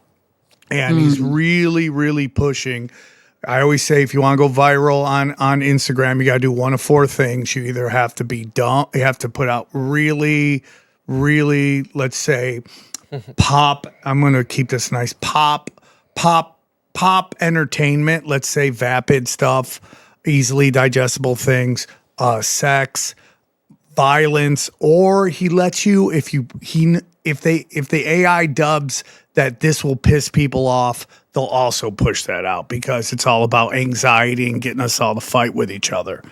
But if you look at the most censored people on the internet, it's content creators and comedians, because those two people can create art without banker money. For the longest time, you needed to have money from the bankers to make a play, to make a movie, to make a record, to get a book made. And what we saw for the first time is this ability to disseminate information without having to take money from people who can control what we're saying. And in turn, kind of around 2015, they really had a freak out and they shut it down, and the jesters really got silenced for a very long time. And, you can get into kind of where we are right now in our society. I personally think we're entering an amazing time where there's no protected classes. For a very long time, there were groups you couldn't talk. If you were from the outside, you couldn't talk about them. And I think that's very dangerous, because when a group can't get outside influence, they become the most extreme version of themselves because there's no one kind of rewarding and punishing behavior. You know, and a great example that I've said before is prison, male prison. There's no females there to reward and punish behavior. So men become the most extreme version of what being a man is, like violence and assault and all those other things, because there's no checks or balances. And you've seen it with certain groups. But for some reason, that has all changed. I don't know what it is. And, we can get it. You brought up Elon Musk earlier. Could be data, could be, I don't know what it is, but something happened on Twitter, and now everyone can talk about everybody, and it's going to be an overcorrection, and people are going to be like, there's Nazis and fascists and blah, blah, oh my, everywhere, right? But then we'll come kind of back to the middle, and I think it's a healthy place to be. I think it's very important that every group can have outside influence rewarding and punishing behavior. And I think it's good for all of us, because eventually we'll all get to the point where we're all kind of the same. We all have we're all mostly good, and then we have some crazies in our group, and we got to call out the crazies. That's, I think, the best for humanity. I think that's a really important thing right now. But yeah, I mean, I've always thought man, they're really trying to control the oral message. And why is that? Because, you get into books, you can manipulate books, you can censor what's getting said. But, again, if you just kind of let all these content creators say whatever they say, that's a message that they can't control. And that's almost like a weird way of, battling sorcery with other sorcery, with how do you fight a bad idea? You fight it with a better idea. And that's kind of what we saw there for a while. And they got really scared of it. And Hillary's like, we got to censor the internet or else we're going to lose control. And she's like, 100% correct. She just said it out loud. And everyone's like, why did she say that out loud? Knowing that they're willing to stop any influence, is there a reason they haven't gone through 2 podcasts? And I'm not talking YouTube, I'm talking the RSS feed. They really can't touch that at all. Is there a reasoning? Johnny, I don't know why Apple lets it go. You can't cancel podcasts. I mean, they're coming for... I know that they now with AI, they are scanning for copyrighted stuff in RSS, and they are so like if you're a DJ, so like when my homies do podcasts, but they DJ with music and they use other nasty sons of bitches coming to you, buddy. They're gonna get charged. They will be sued. Yes, and a lot of people think that's why Ari took down his podcast, because there is so much. I talked to him about. I told him he didn't know about it. And he was like, "Oh shit." Yeah. But yeah, you can't just delete it. Let's say you get hit with the fine and you who cares? That's a different conversation. Anyway, but my point is they are coming for that too. I think the RSS feed. Yeah, I think so. But it will adapt. It will always adapt. I'm just telling you. Well, that's where the 2.0 guys are, right? You know what I mean? There will be an adaptation. Yeah. People will. You can only fake the funk on a nasty dunk for so long until they try to find where can I get the good stuff. Yeah, and I do believe that's why YouTube now has kind of changed their rules, because they were losing so many people to Twitter and Rumble. Even though YouTube is still king, it's still the mainstream. But they saw the numbers going down, and everyone else is like, okay, bring it back. Okay, well, you guys can talk about your things. We're gonna let you talk about your things. We're not gonna be so sassy anymore, because AI is a very sassy bitch. Excuse my language, but it's a very sassy bitch, and they had to go turn it back to sassiness. Real quick, so for a long time, I've been saying that Jews are low-hanging fruit. They're a really easy target, and it's almost like they want you to yell about them and blame them for everything, when I think there's levels to this shit.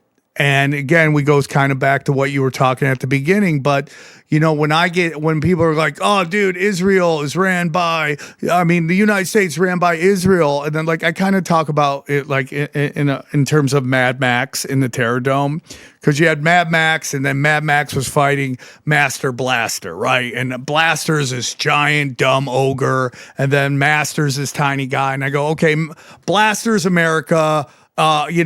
Master is Israel, but Tina Turner is the Bank of England. She's the one funding the whole thing.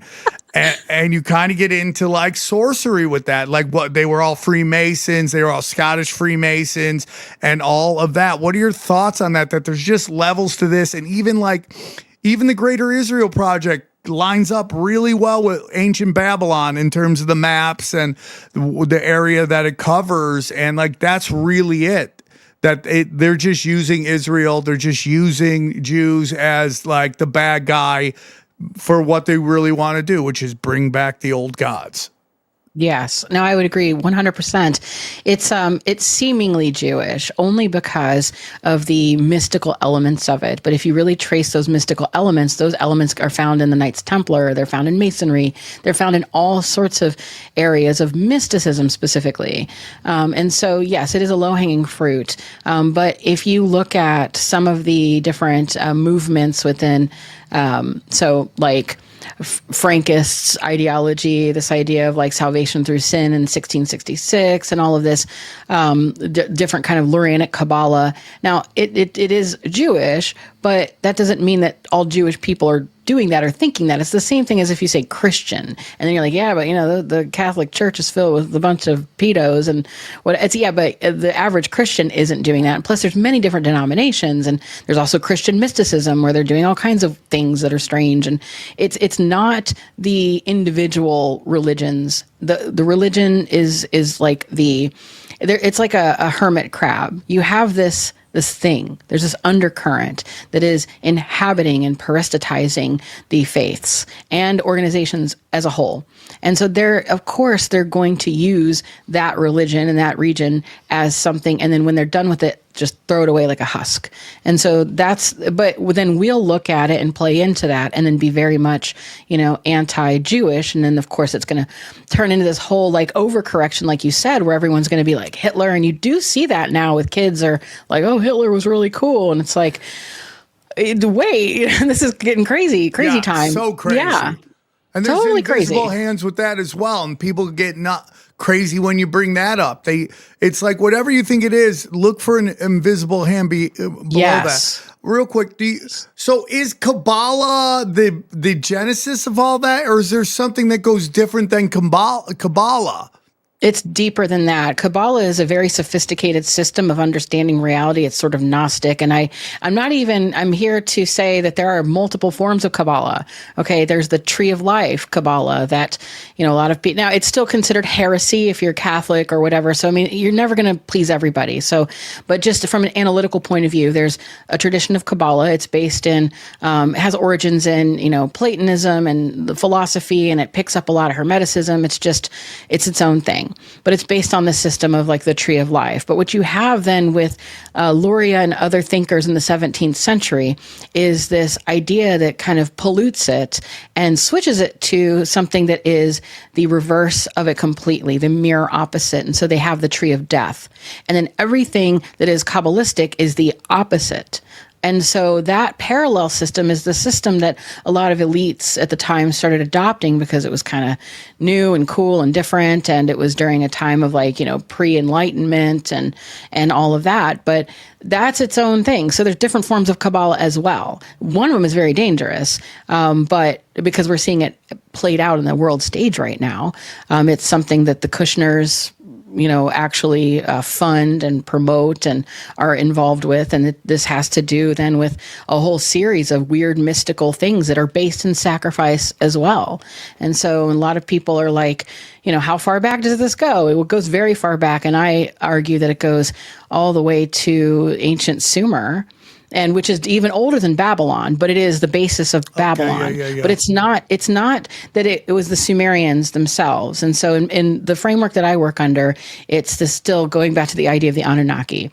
And this is the story that these beings came from above on a mountain and went below to the people who were there, taught them agriculture and all of these things and just made civilization, which the element of truth to that is that civilization did just magically appear in Mesopotamia. And it took about 200 years for it to just take off into something that is very similar to what we have every day, which are, a system of social stratification and hierarchy, a priest class, language, things like a Congress and insurance systems and medical things. thing. I mean, you name it, professions, weights and measures. An astounding thing happened in Sumer. But people will say, okay, this is called the Sumerian problem. That and the fact their language is called a language isolate, meaning it's related to no other language in the area and it just sort of appears. So you have like the ancient alien people say, well, then of course that's because they're aliens. But then you have other people that say, well, I don't know, it's just part of life. Well, it's the Sumerian problem and we'll figure it out. They were just excellent people. But when I looked at the text more specifically and have studied this, the reading I get on is a little bit different. So I take the word of the actual writers, the Sumerian people, at face value, and I try to understand what they were saying about themselves. A few things stand out. One is that they were referred to as the black-headed people, and also the Adamah. And so that meant specifically, though, the red people, the red clay people. In Abrahamic religions, a little less so now in Christianity, the story of Adam is that he was built from the red clay of the earth. Whoa. Well, if you look at the archaeological evidence there, the semi-settled hunter-gatherers in the region were buried with red ochre that's very specific to that region, the clay of the earth, and they used it to adorn their bodies. They also had dark hair. They were also at about an average of 5 foot tall, as you would expect hunter-gatherers to be. And when you look at what they say Adam was happened, a short king? Is that what you're saying? yes, he was a short king. So they interacted with these individuals who they called the Shining Ones, who came to them and, yes, taught them things, but they actually subjugated them and made them a slave species. They forced them to dig canals and irrigation, and they forced them to also start eugenics campaigns. They started animal husbandry. It was a whole different read on it. So if they say, okay, the Anunnaki, manipulated our DNA, well, they did, but they didn't do it with like beakers and Mr. Wizard's World type stuff. They were just saying, you're not allowed to be with these people, you're not allowed to speak with these people. But in order for them to communicate, they had to have intermediaries. That's where the priest class came about, and they used language. So they could go up to the temple and speak to God. So when I look at the timeline of this... Oh, that's crazy. So when I look at the timeline of this, it falls along the line of the Younger Dryas impact event. And what we have when we look at the text, one in particular is Noah's Ark, which when they found the original to Noah's Ark in the Sumerian, it painted a whole different story. So it says that their Noah figure knew, because he was like essentially an astronomer, that something was happening, a cataclysm was going to happen. And he decided to pick up all his top scientists and people who were the top at like the arts and sciences, not his family, but that he was essentially making a breakaway civilization. And he took all of the animals of the steppe, which was not all of the animals in the world, like the boat thing. It was all of the animals of the steppe.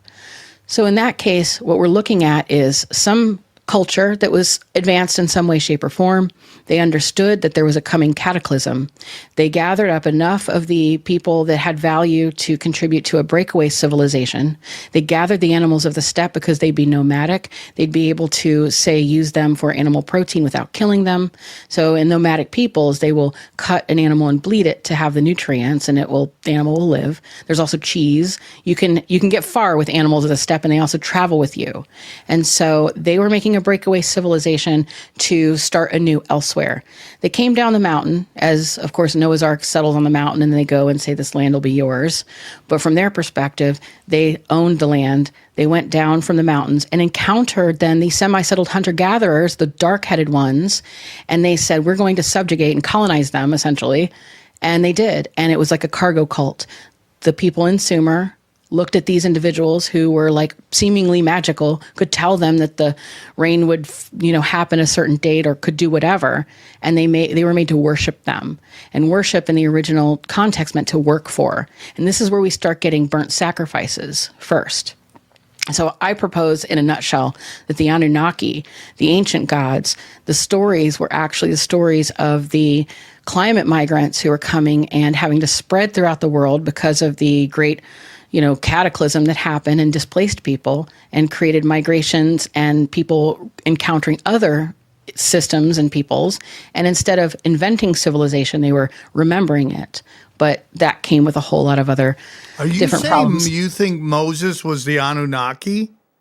No, because he came later. So these Okay. Anunnaki, but he would have been somebody who was practicing the religion that then came along. So in addition to bringing with them the culture or the language isolate, as well as the knowledge of how to farm, how to command animals with animal husbandry, also the limitations on who could breed. So they weren't allowed to breed with the black-headed ones until finally Enki did and went and told the black-headed ones all of the secrets and said, hey, these aren't gods. That's where we get this idea of Enki being the giver of knowledge and the sort of Promethean figure, the bad guy. But you have that, and that came many thousands of years then before Moses. But in this context, there's these remnants of this memory. And part of that is this weird thing called the Apkallu, which if you Google Anunnaki, you'll sometimes see them mixed into it. They have like bird faces, animal faces, wings. They're holding this pine cone. Those are the Apkallu, and those are described as semi-biological entities, almost like ultra-terrestrials. Is that kind of like with the Egyptians? You know how in the hieroglyphs you see like them like a bird with a human's body type of thing? Yes, very similar.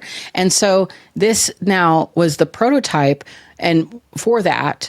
And so this would also be the Malach, the messenger. This would also be the jinn, and they're also called genies. So in that tradition, they're called genies. And so it gives rise to this idea that they're disembodied or disincarnate. And what you're having then is a situation where you have these, say, elites who came from elsewhere, settled in Sumer, brought with them their language, culture, but that included their religion or their spiritual beliefs, which was the worship of these Apkallu beings. And those are very different. And what they did in order to worship them had to do with a lot of this sacrificial economy, temple, prostitution. Sacred prostitution was a big thing. They built the Babylonian system. It's Proto-Babylonian onto Sumer. So we're really looking at this is like 6,000 years ago, but it's the remnants of, and I hate to like say it like this because if I say antediluvian, a lot of people go right to Atlantis and think of like Aquaman and all of this. But in a Plato's Atlantis kind of context, this like fragmented myth that there was some other civilization that was like powerful and also very much a bully, and that were doing evil things. They did get punished somehow, and then their technologies spread across the world, and so that's why we see this in various regions, like popping up these same ideas. And so, in my book that I have now, I kind of associate that with shamanism and psychedelics, and say that. Because I found evidence to suggest that what these so-called Anunnaki, if we think of them as like humans and the later king, because again, their name ended up meaning Lord, much like Baal. There is not one god named Baal. Baal means Lord. That's why there's many different Baals. Baal and then the Anunnaki. So we have this weird connection here. And I'm thinking, well, what is it that they were worshiping? What were they doing? And so when you look at it, they were worshiping these Apkallu entities that were associated with the Pleiadian star system. They communed with them through altered states, through opium, and through mushrooms. Ooh. And they were summoning these things to give them technology. Those things wanted the animal sacrifice.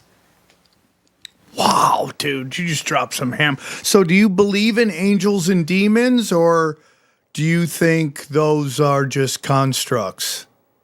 I think we're dealing with one type of energy, like a sort of disincarnate, disembodied thing, and that over time we've just always called it different names because of our cultures and understanding. And so they could be angels. Angels, Malak is messenger, so that's an angel. Daemons were just sort of like angels. They were messengers too. So I think that when you look at angels, demons, aliens, and also the machine elves people see when they go into a DMT trip, all of these entities are one and the same experience. We're just calling them different things. And I think that people in not the elite class, we'll call them the parasitic class, I think that's what they know. And that's why they fund extended state research into DMT, because they want to get the technology, because it's all about technology. They want an upper hand. They want gnosis. They want the knowledge that's received by communing with these entities, not through book learning. And so DMT is one way. These altered states are a known way to get to that. Are these other dimensions? or what? I think I would think so. I mean, I'm not, I'm not an astrophysics professor or anything. Right, so like, take it for what it is. But from my reading of it, I would say that is probably a likely scenario, and that is what usually people are funding the research in to explore that question. So, and if you look again at the Kabbalistic system too, you have this version of these realms or dimensions. And one of those is Big Bubba. And that's it's like a slogan for brother. It's our slogan. It's like a term for brother, but it's Big Brother. And that Big Brother is what, when you're dealing in this dark Kabbalah, you're trying to bring down into our realm. And it's no coincidence that the control grid is often referred to as Big Brother, because it's always watching, but we're trying to summon it into being. And we're doing that through artificial intelligence. Many different things are being done, though, but it does have to do with psychedelic research. And so that's why I think there's angels, demons, aliens. I've spoken to Whitley Strieber a lot, if you're familiar with him and his story. And that account of the alien, the great alien that he, put out into popular culture, I would say, is very similar in account to things that people discuss when it comes to things like elves and ultra-terrestrials, excuse me, as John Keel would have said. Well, I don't want to keep you forever because you're absolutely crushing it, but I want to ask you, I see one of the notes is Charlie Kirk. This is a story that won't go away. There's so many people discussing it. Now we have, is it Joel Kent or Joe Kent? Which one is it, Joel or Joe? He says that he's willing to testify at Tyler Robinson's trial, and people are freaking out that it's going to ruin the prosecution. And I go, that's a weird way to say that. What do you mean ruin the prosecution case? Why would he go on the stand? Because he has inside information. Okay, so about the case? Yeah. Specifically? Oh, yes. Shit. And so he's like, I'll testify for Tyler Robinson, and they're like, you're going to destroy the prosecution's case. I'm like, that sounds like a weird way of saying prove him innocent. Like, that's weird to me. Now, do you have any thoughts on this? Am I talking crazy right now? And I'm fine with whatever. And if I'm wrong, I'm wrong. What are your thoughts? Am I falling for the magic tricks? What are your thoughts? No, actually, I think it's strangely very related to all of this. The Charlie Kirk thing in particular, I think a lot of people are coming at it from and if you've ever heard the parable of the blind men and the elephant, where they all have like a piece of the elephant and they're arguing over it, and they're all correct, but they just can't see the bigger picture. Okay. And so, but this kind of this is important too with the idea of podcasting and being able to speak to one another, because I think everybody in podcast land they're doing the investigations that the people in power are supposed to be doing. And so the view, I've done a lot of research into this kind of sacrificial system, and I did find a lot of strange associations, though, with the Charlie Kirk assassination in particular. A lot of people, again, with this left-right thing, like, oh, well, I'm on this side or that side. It's like, throw that out the window and just look at the analysis and look at the symbolism. So we're speaking of symbols. So when it comes to there's a verse, it's Exodus 21:5-6.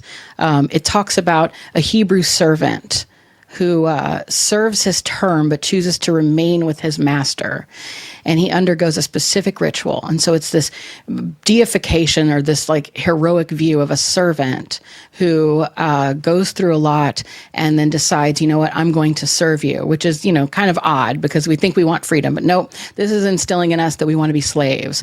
But the thing that is the covenant of that binds it is a bloodshed, but not a death.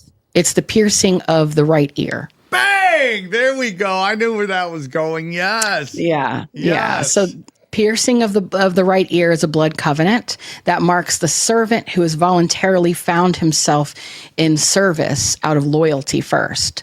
And so, and that's, it's because the ear is very important. It has to do with hearing and obeying. It's a Hebrew word. I think it's it's Shema for heart, and it carries this force then to hear and obey. So the ear is like extraordinarily important in this.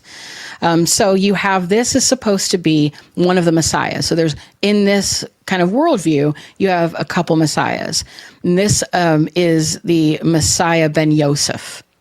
So this is a messianic figure. It's not the Messiah, but it's a messianic figure that becomes messianic because he's willing to shed blood from his right ear and serve perpetually the Jewish cause. And again, I'm saying the J word, but I just mean it in the context of this particular Kabbalistic viewpoint. Okay, but it hearken to just ordinary Hebrew and stuff. Again, it's about how people interpret it. But then you have the Ben David that is supposed to be next in line after that. And that is like the big guy. So obviously what we're referring to, I think, in this is with the right ear, is we have Donald Trump, whose ear was bloodied. And a lot of people talked about how interesting it was that he had all of these like anti-war positions and all of this. And then he kind of got that Mercer money and then flipped, and then everything's been just like pretty wild. And it was this, no pun intended, but a turning point during that Butler thing. And so then you have this idea of the Lurianic Kabbalah component of the Messiah ben Yosef, and then that goes into the next system, which is very important for the astroturfing of Armageddon, and that comes with the need to bring about the Noahide laws. Yes, that's where we're going, right? Yes, and that is sort of a legal framework that's meant for non-Jews, and that is like it sounds nice, right? Prohibition against adultery, blasphemy, murder, sexual immorality, against theft, and against eating the limb of a living animal. I mean, okay, and the requirement to establish courts of justice, and so that's another very important one. But there is an organization that it's a type of sort of Jewish outlook on this called Chabad, and it's been a primary institutional force that's been promoting this, what they call Noahide consciousness. Yes. And they have been doing this for a while, and it's been kind of part and parcel with our government. In 91, our Congress passed a joint resolution designating March 26th as Education Day in honor of this sort of idea of the Noahide laws. Oh my God. When they do this in 96? Or when did you 91. Oh so they designated March 26th as that. And so the Chabad, this group of these religious kind of, that's why we can't say it's the Jews, because it's not. It's specifically Chabad, like dark Lurianic Kabbalah believers. It's a whole other sect, okay? So that's the group, and that is who the Kushner family is tied to, and that's well documented. They fund it. They're very wrapped up in it. Jared's father was a major donor for decades. He grew up in that framework as well, and even still wears the red Kabbalah bracelet. His children do. Ivanka does. They all practice this, and this is from mainstream sources. I have a Substack on this right now. What about Tucker? Ooh. I'm not sure what to make of that bracelet gate. Like, I mean, he did have a whole thing where he's like, oh, I don't know. It was just a bracelet from my dad. So I don't know. I have no idea what to make of that. And also remember this too, like the Kabbalah Center in LA, a lot of people will wear the red bracelet, even people though that are genuinely spiritual and just Jewish, because again, there's multiple ways to practice Kabbalah. And some people will hear that and go, no, Kabbalah is just evil. And it's like, the fine, you can believe that. Like, people believe like Muslims are evil. Everybody's evil that doesn't believe like them. But it's just the level of analysis to understand there's a specific type of Kabbalah that is very much wrapped up into making like a sort of reversion of everything, like a black mass would be, or an antichrist energy, something that yes. So you have that reversion of everything, and now with the Chabad movement, actually putting it out of the halls of like alchemy or something, and actually into the halls of Congress. This is the power play here, and that's why it's important, to understand that these are the people who are sort of behind all of this. Wow. So then you have the neck wound. of Charlie Kirk after this, because the neck wound is very specific and functional. Within this framework, you got to like consider, Charlie Kirk and the idea of him being this Gentile who is an intermediary pushing Noahide kind of ideology and Christian Zionism and this sort of adjacent framework. And of course, a kosher slaughter, the neck is severed specifically to release the nefesh, that's the lifeblood from Genesis 9:4. So that is this kind of, in Kabbalah, the neck bridges the head, as in consciousness, and the holy body, so the material. And so bleeding out from that represents this breaking of a link between like the divine. And so basically it's, he was an animal. He was seen as an animal where you would sacrifice, and again, allegedly, symbolically, the neck is where you would sever, though, for animal sacrifice and spill the blood publicly and visibly, so it would be a mass ritual. And that's why Twitter showed it everywhere? Yes. So you have the ear piercing visible, which is the mark of servitude, and then the neck wound, which is the bleeding out, which is the sacrifice proper, literal scapegoat. Now, so you have this. Now, what are we leading to, right? So there's a whole thing to where we're going, because it doesn't just stop there. We have Shekinah and Rachel and the mourning widow archetype. So in the Bible, Rachel is a human ancestor, of course, of Jacob's wife and the mother of Joseph and Benjamin. And in rabbinic tradition, she becomes this archetypal interceding mother, kind of like a Marian figure, like a Madonna figure. But she does so because she weeps for her exiled children of Israel. So she is like, very important. Her tomb is in Bethlehem, and it's part of like a pilgrimage site. And she's supposed to have like her suffering is what brings up cosmic power. Then you have the Shekinah. That's the divine feminine presence of God, the aspect of God that dwells among and within the material world. And in the Kabbalah, it's identified with the lowest Sephiroth, the tree of life. And it's where God and reality meet. And in the Wailing Wall, that's what is happening when they go to the Wailing Wall and sort of do this rocking. They're communing with Shekinah, bringing her down and having this like Heros Gymos, this like alchemical wedding, so to speak. And so in Lurianic Kabbalah, though, and very specific, Luria merges those two figures of Rachel and Shekinah and says Rachel weeping is the Shekinah weeping. So in order to bring this like energy in, you have to have like this weeping widow who mourns for the future of her children. And in Jeremiah 31:16, it says, "Restrain your voice from weeping and your eyes from tears, for your work will be rewarded, declares the Lord. They will return from the land of the enemy." So in this framework, you could see Erica Kirk as the widow who lost her husband through a violent death. Whoa. She mourns publicly and carries the children forward. She steps into a leadership role that comes from the grief, and it maps on this Shekinah Rachel archetype. And it's like, well, okay, but she's just a woman. Like, she lost her husband and whatever. But you have to then think about all of the things we know. And there was a kid that came out, and this kid, it's on YouTube and TikTok. There's a lot of people talking about this, but this kid did a really good job breaking it down. He was the son of a billionaire named Chris. I can't remember his last name. Is that the twink-looking kid, the brunette? Yes. He has a company called Be Better. It's like a honey company or something that his family. But his dad is a billionaire, and he's been making some videos alleging like Erica Kirk, is that Charlie was being groomed by billionaires to run for president, and which is not really a big surprise, I would say. But he claims that their marriage was collapsing, and that the night of like September 9th, the night before the assassination, Erica, who's also admitted that she had Charlie go sleep in the daughter's room at 2:30 a.m. and left Utah. He left Utah without saying goodbye. And apparently, his theory is that the donors had Charlie killed, of course, because he was like defecting and like he wasn't going to promote this cause anymore. And like what's weird, and he pointed this out, is that the purchase of the domain Vance Kirk 2028 happened within 72 hours of the assassination. And then after, he also had the receipts too that said afterward there was like over $1,000 worth of Aloe Yoga athleisure clothing that she ordered under her maiden name. And so again, a lot of weird.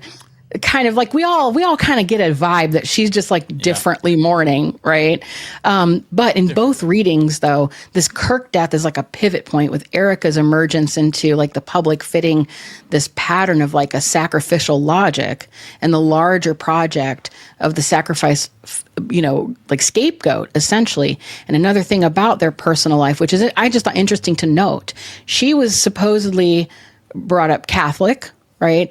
But there's a lot. I mean, her maternal lineage has been believed to be maybe Jewish in origin. She's like Lebanese, Syrian. Yes. So what's interesting there is this: so if she was Catholic and he was like evangelical, for them to have a Catholic wedding. He didn't have to convert or anything. He could have just gotten married and they could have had a Catholic wedding. The only stipulation for a mixed marriage, according to Catholic canon law, is that you must sign and document that your children will be Catholic. So if you wanted to not do that, if for whatever reason you had different sites for your children, you would not have a Catholic wedding, even though you're supposedly Catholic, whatever. So they did not have a Catholic wedding. It was like a private kind of ceremony with family. So that was not Catholic, which means that they could get married, but there was no sort of libel on their children. And in Jewish, religious framework, the Jewishness, so to speak, comes through the maternal line. Yes. Making them Jewish. Charlie's. Yes, and those are the children, like it's being blessed. Like, when Huckabee's like Israel, everybody says Israel's going to be, blessed. You're going to be blessed if you bless Israel. Well, that's the thing. It's if you do this, and there was this whole sacrificial logic behind it, the idea is that her children will be blessed tenfold from a Davidic line. So, and again, allegedly, not saying it's true, just pointing out religious symbolism, occult symbolism, and the very interesting sort of layers to that, and why we saw public bloodshed and what that could be leading up to. Prophecy is self-fulfilling, in my view. It's not. There's not a fate. Like there's a line from Terminator 2 Judgment Day. There's no fate but what we make for ourselves. And I think that's exactly where we are. Yes. And I guess like as a child, you'd always hear about the end of days, and you thought this would be a natural progression of human behavior. And it never, ever, ever dawned on me that there would be powers that be that were manufacturing it. And then the notion, and this is where it gets into like, does God want this? Does God want us to manufacture the end of the days? Or is this just a natural progression? And, in the Bible, the Israelites get ran out of Israel and all that. And then everyone conveniently forgets all that stuff. And now it's so interesting. The whole thing is just so interesting to me.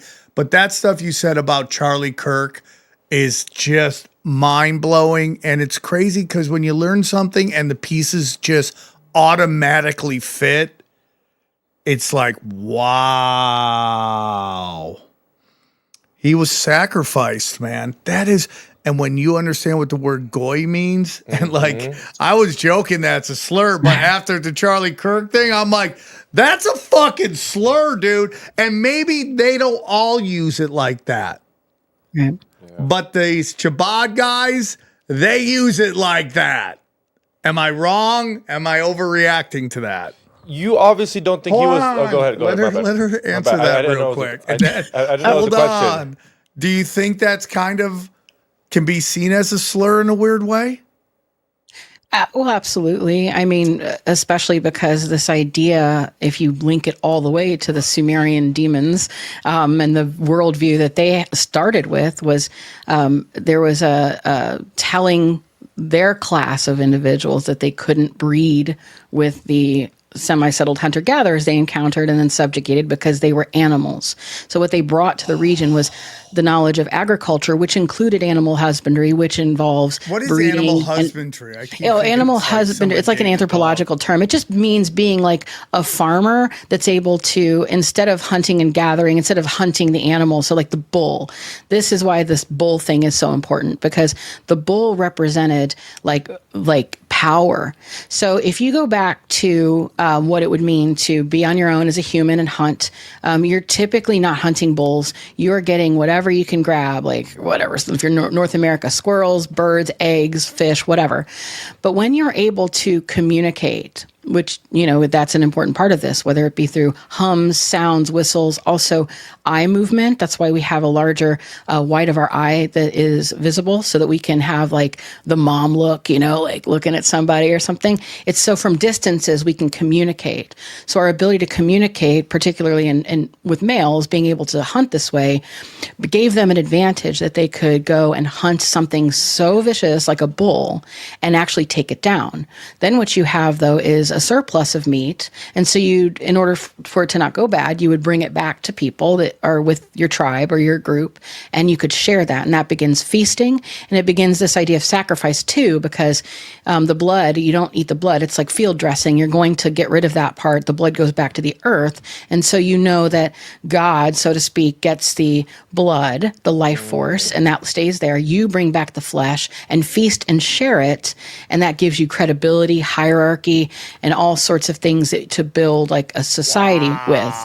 That makes you a king in a proto-king way, because now you're the leader, you're the hunter. So the hunter king is the first that we have. And then you see this motif in like the Epic of Gilgamesh, where Gilgamesh is taming the wild one. Enkidu is like this beastly creature that's sort of human, sort of Sasquatch-like or something, and they tame him through sacred prostitution, fighting, whatever. So you have this like idea of this transition from being like individual hunting to group efforts to take down large beasts like a bull. And that's huge. And that's like Taurus, Age of Taurus, Mithra, all of this like power. That's why there's bull cults, and Catalhoyuk is like bulls. Everything's about the bull. But when you don't need to hunt anymore, and you now have taken the bull and you've put it into a pen and you've made it domesticated. That's animal husbandry. You've now taken the powerful thing that, you couldn't necessarily easily win just one-on-one. It took group cooperation, and that's the beginning of hierarchy, civilization, etc. But that group cooperation mediated through communication and violence and sacrifice, etc., means that now you are looking at a situation where you don't need that anymore. It used to be, even in like Gilgamesh story and others, that the king would be like, I'm going to take all my guys and we're going to go out into the forest and hunt and then bring it back to the people. And so the hunt is very symbolic. It shows that you are worthy of being a king. But if you have farms, you don't need that. You just have all of these like animals in a pen, and then you're doing what we've done, which is this is the mindset shift, that now you have dominion, domesticate, dominion. This is what it means to then have the animals. And of course, if you want to say goy, or the whoever is going into this as well, whoever is being told they can and can't do something, they can breed, this is what you eat, we're basically sheeple. That's the thing, is there are masters that way. And so that started in Sumer. It started with the dawn of civilization. And then at the same time, you have the lambs and the rams and those types of like goats and things. They actually were slaughtered much more, that leading us into the age of Aries, because they were already docile and easy to overcome. That's why they're looked at with that sympathy in religious worldview. They're the innocent, because, a bull kind of is asking for it. It's like, it's fight or die. Right. Yeah. So, but in the numbers, when you see the bulls were for sacrifice, but you could only do so many of those. The sacrificial like currency ended up being things that were much easier and innocent. So then you have this psychology behind it where it's just absolute exploitation. But that it's called animal husbandry. It's just when you're the one that says, okay, we're going to breed these 2 cows and then they'll be docile. And you see that with like piebald animals, like in Russia when they did the foxes. I don't know if you've ever seen that, but they did some studies on foxes that were wild, and they had them in pens for fur, but they were doing some research on them and breeding, and they found that when an animal started to get like piebald or have like black and white spots, their ears would start to sort of fold, and they would change, and they would be very keyed in on people. The whites of their eyes would show, and they were friendly and docile. They could kill them much easier. And likewise, in the flip, if you take a pig, a pink pig from a farm, old McDonald, all this, you put it out in the woods, it will become a boar. And so what they learned early in this system to subjugate others and to put themselves up as gods who were essentially possessed elites with technology as what separated them, who could see all, they knew from the very beginning they had to control our breeding, our eating, and all of that. Wow. Nuts. That's amazing. Nuts. One of my favorite episodes of all time. Yeah. Now, do you have books that talk about all this? Yeah, I got books. Look me up on Substack, YouTube, wherever. Just find me. But yeah, my books are. Substack. That's I'm gonna cool. get this book and all this. Excellent episode. I mean, I'm going to be sharing it with everybody. I mean, excellent episode. You're going to be huge. You don't worry about the college job. You got a bright I don't know. No, We'll see. No, I think it's like, well, you're one of the, I could listen to you talk all day. I mean, that was amazing. Thank you. That was good. Yeah. You were great, doctor. One more time. You're actually a doctor, right? You just, it's not that you don't want to be the adult Oh, film no. star. No, it's both. No, I have a master's in history, a doctorate in education. And so I have a couple degrees. Like I said, I inched them out because I started little and I was like, I'm grabbing whatever I can along the way because I'm coming from insecurity. No, you so. did. I mean, dude, you're fire, man. You're fire, dude. Thanks. I'm going to listen to your Kurt Metzger episode because I'd just love to hear how fun. you two interacted. He's great. I could talk to him he's all the best. day. I love him, dude. He's very so passionate. He's a very passionate guy, and he is a supercomputer, dude. He's a tsunami of knowledge for sure. One more time, tell them where they could find you, doctor. My podcast is the Midnight Academy. You can just look up Dr. Heather Lynn on YouTube. You'll find me there. And then my website's drheatherlynn.com. Substack though. That's where I write all my big deep dives. All right, man. I thought that was an absolute all-time banger, dude. All-time banger.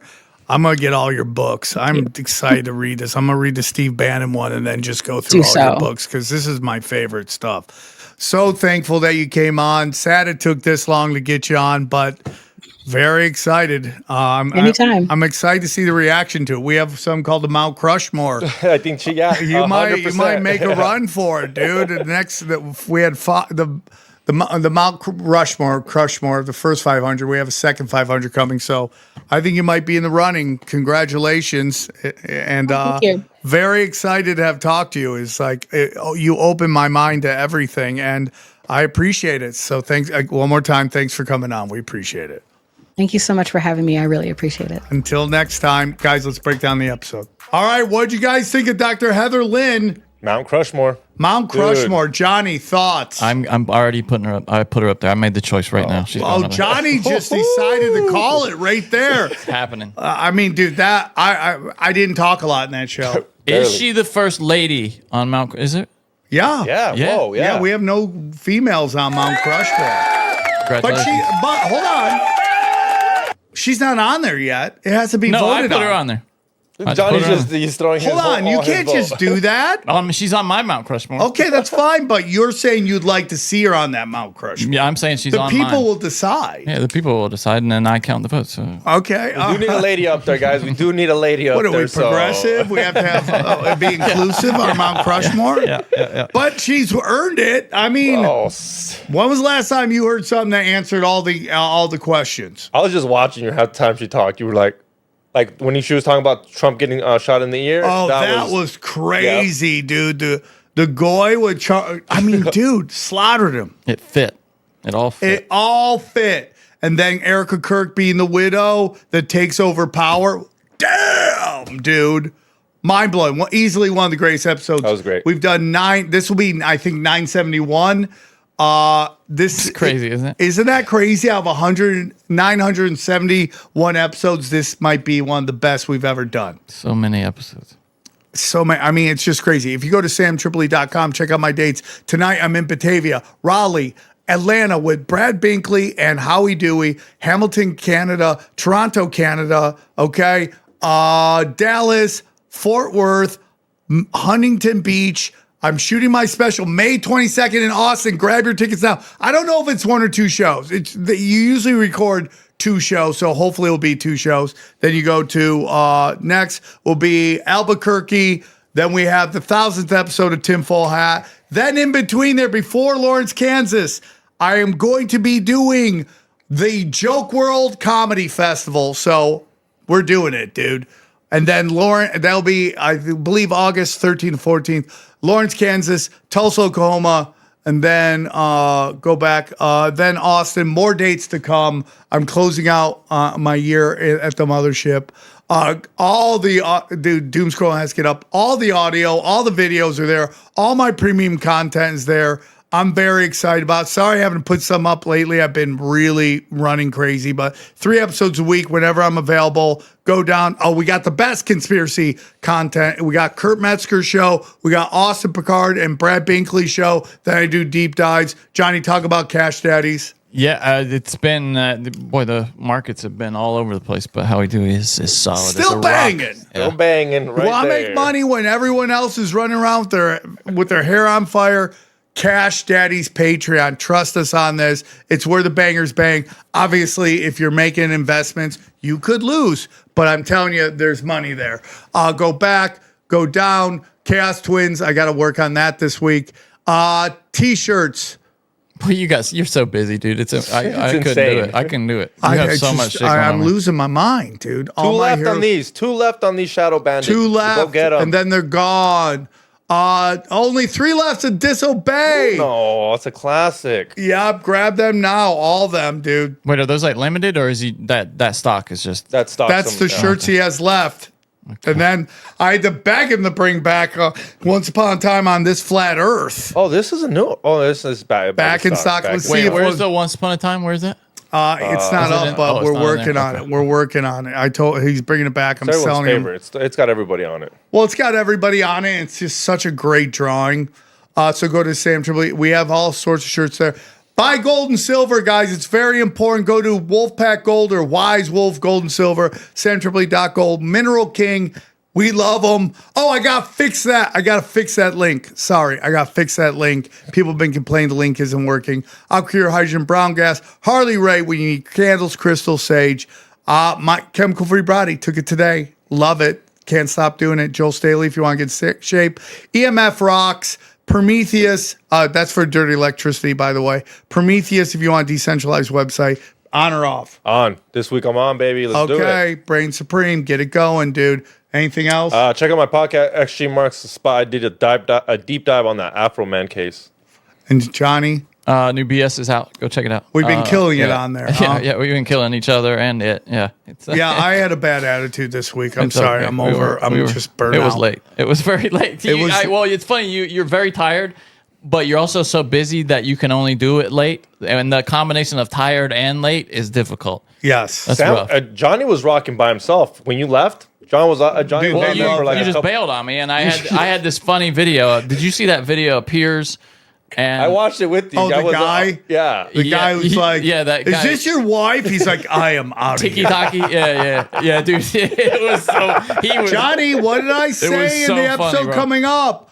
Pussy is the greatest weapon of mass destruction.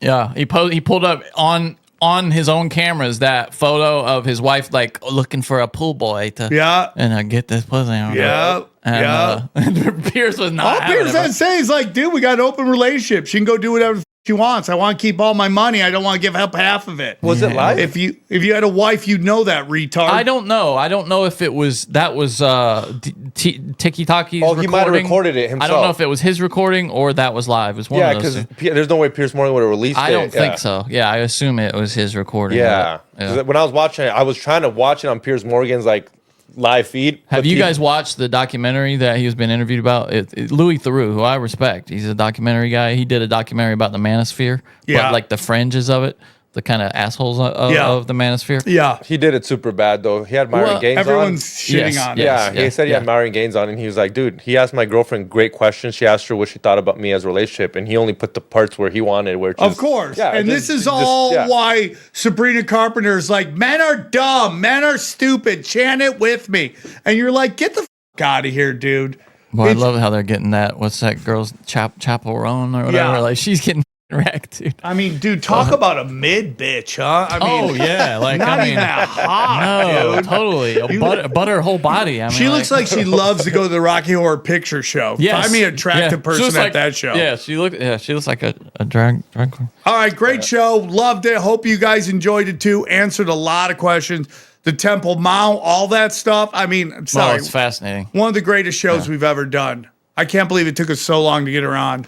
She's gonna blow up.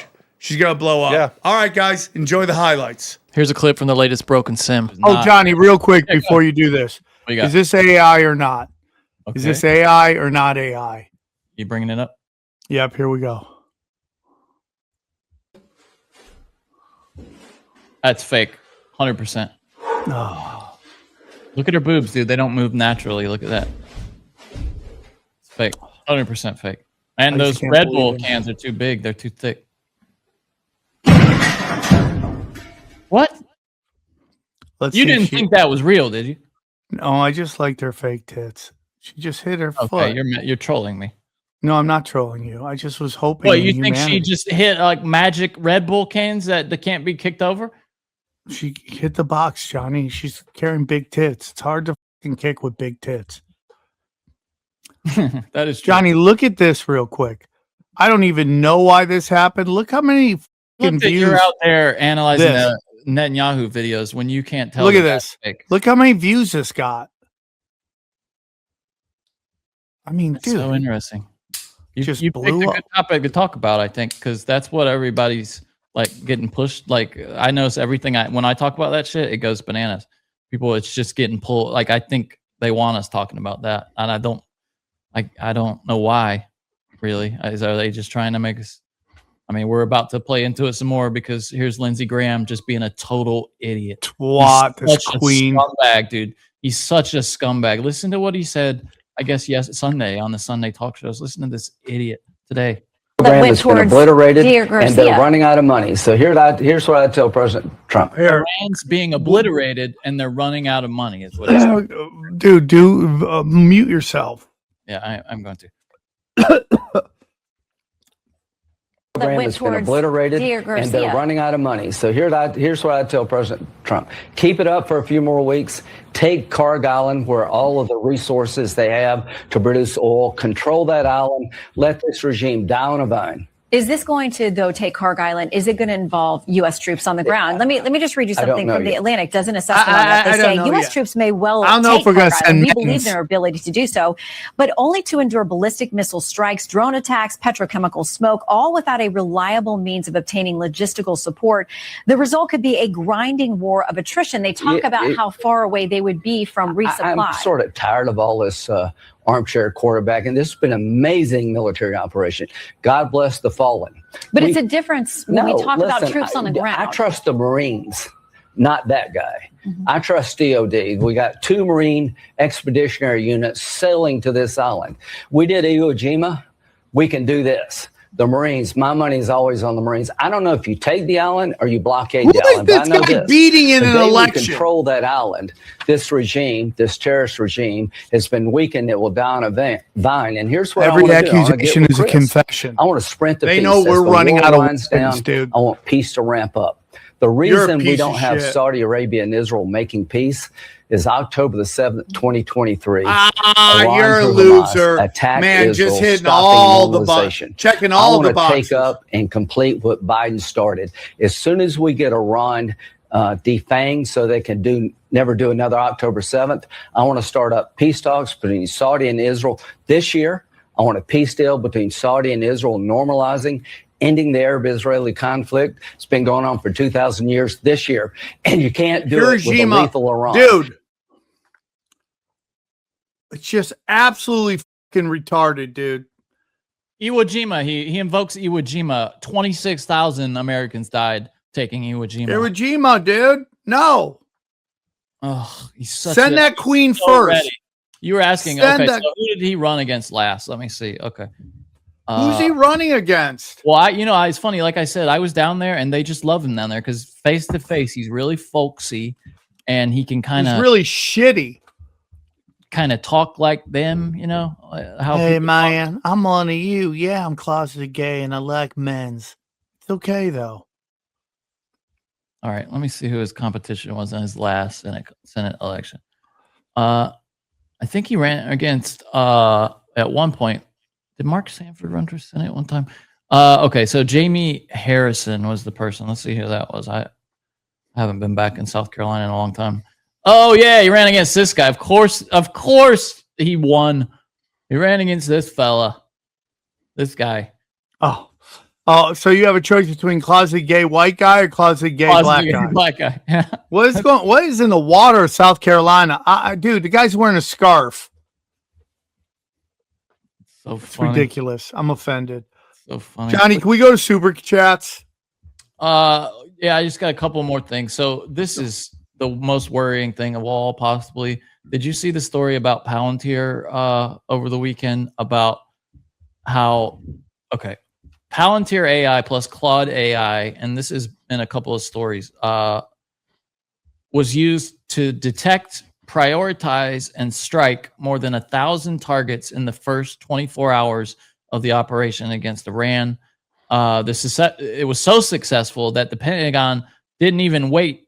As this was meant to be kind of a pilot project they were testing out. It's now become official and permanent everywhere. So Palantir is essentially now the AI brain of our military, the U.S. brain, the brain of the U.S. military now. Yeah, these fucking Zionist nerds are going to kill us all. They've let him in the door, man. And it's so Iran is now, and we have to remember, Iran's a sophisticated, large country, and they have good propaganda, dude. They have their own bots. You can see them in your comments if you talk about this stuff.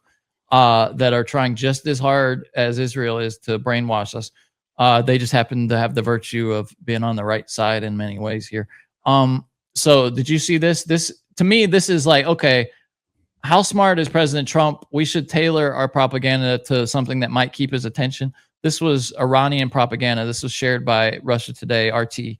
Have you seen this? Yeah, I saw it. They made it a Lego video, their propaganda, which is that means Lego is huge in Iran too. Yeah. If you'd like to hear the rest of this episode, subscribe to Broken Simulation in your podcasting app or check us out at youtube.com/SamTripoli. Gate program. Yeah, you're right. My school definitely did not. It was a fucking. Johnny went to the school. Johnny Woodward went to the school. So I mean, I'm gonna add the clip, but we brought it up on Tinfoil Hat. You drank the pink drink, right? Yeah, there was some weird. When you interviewed Chili, did you ask her cup size?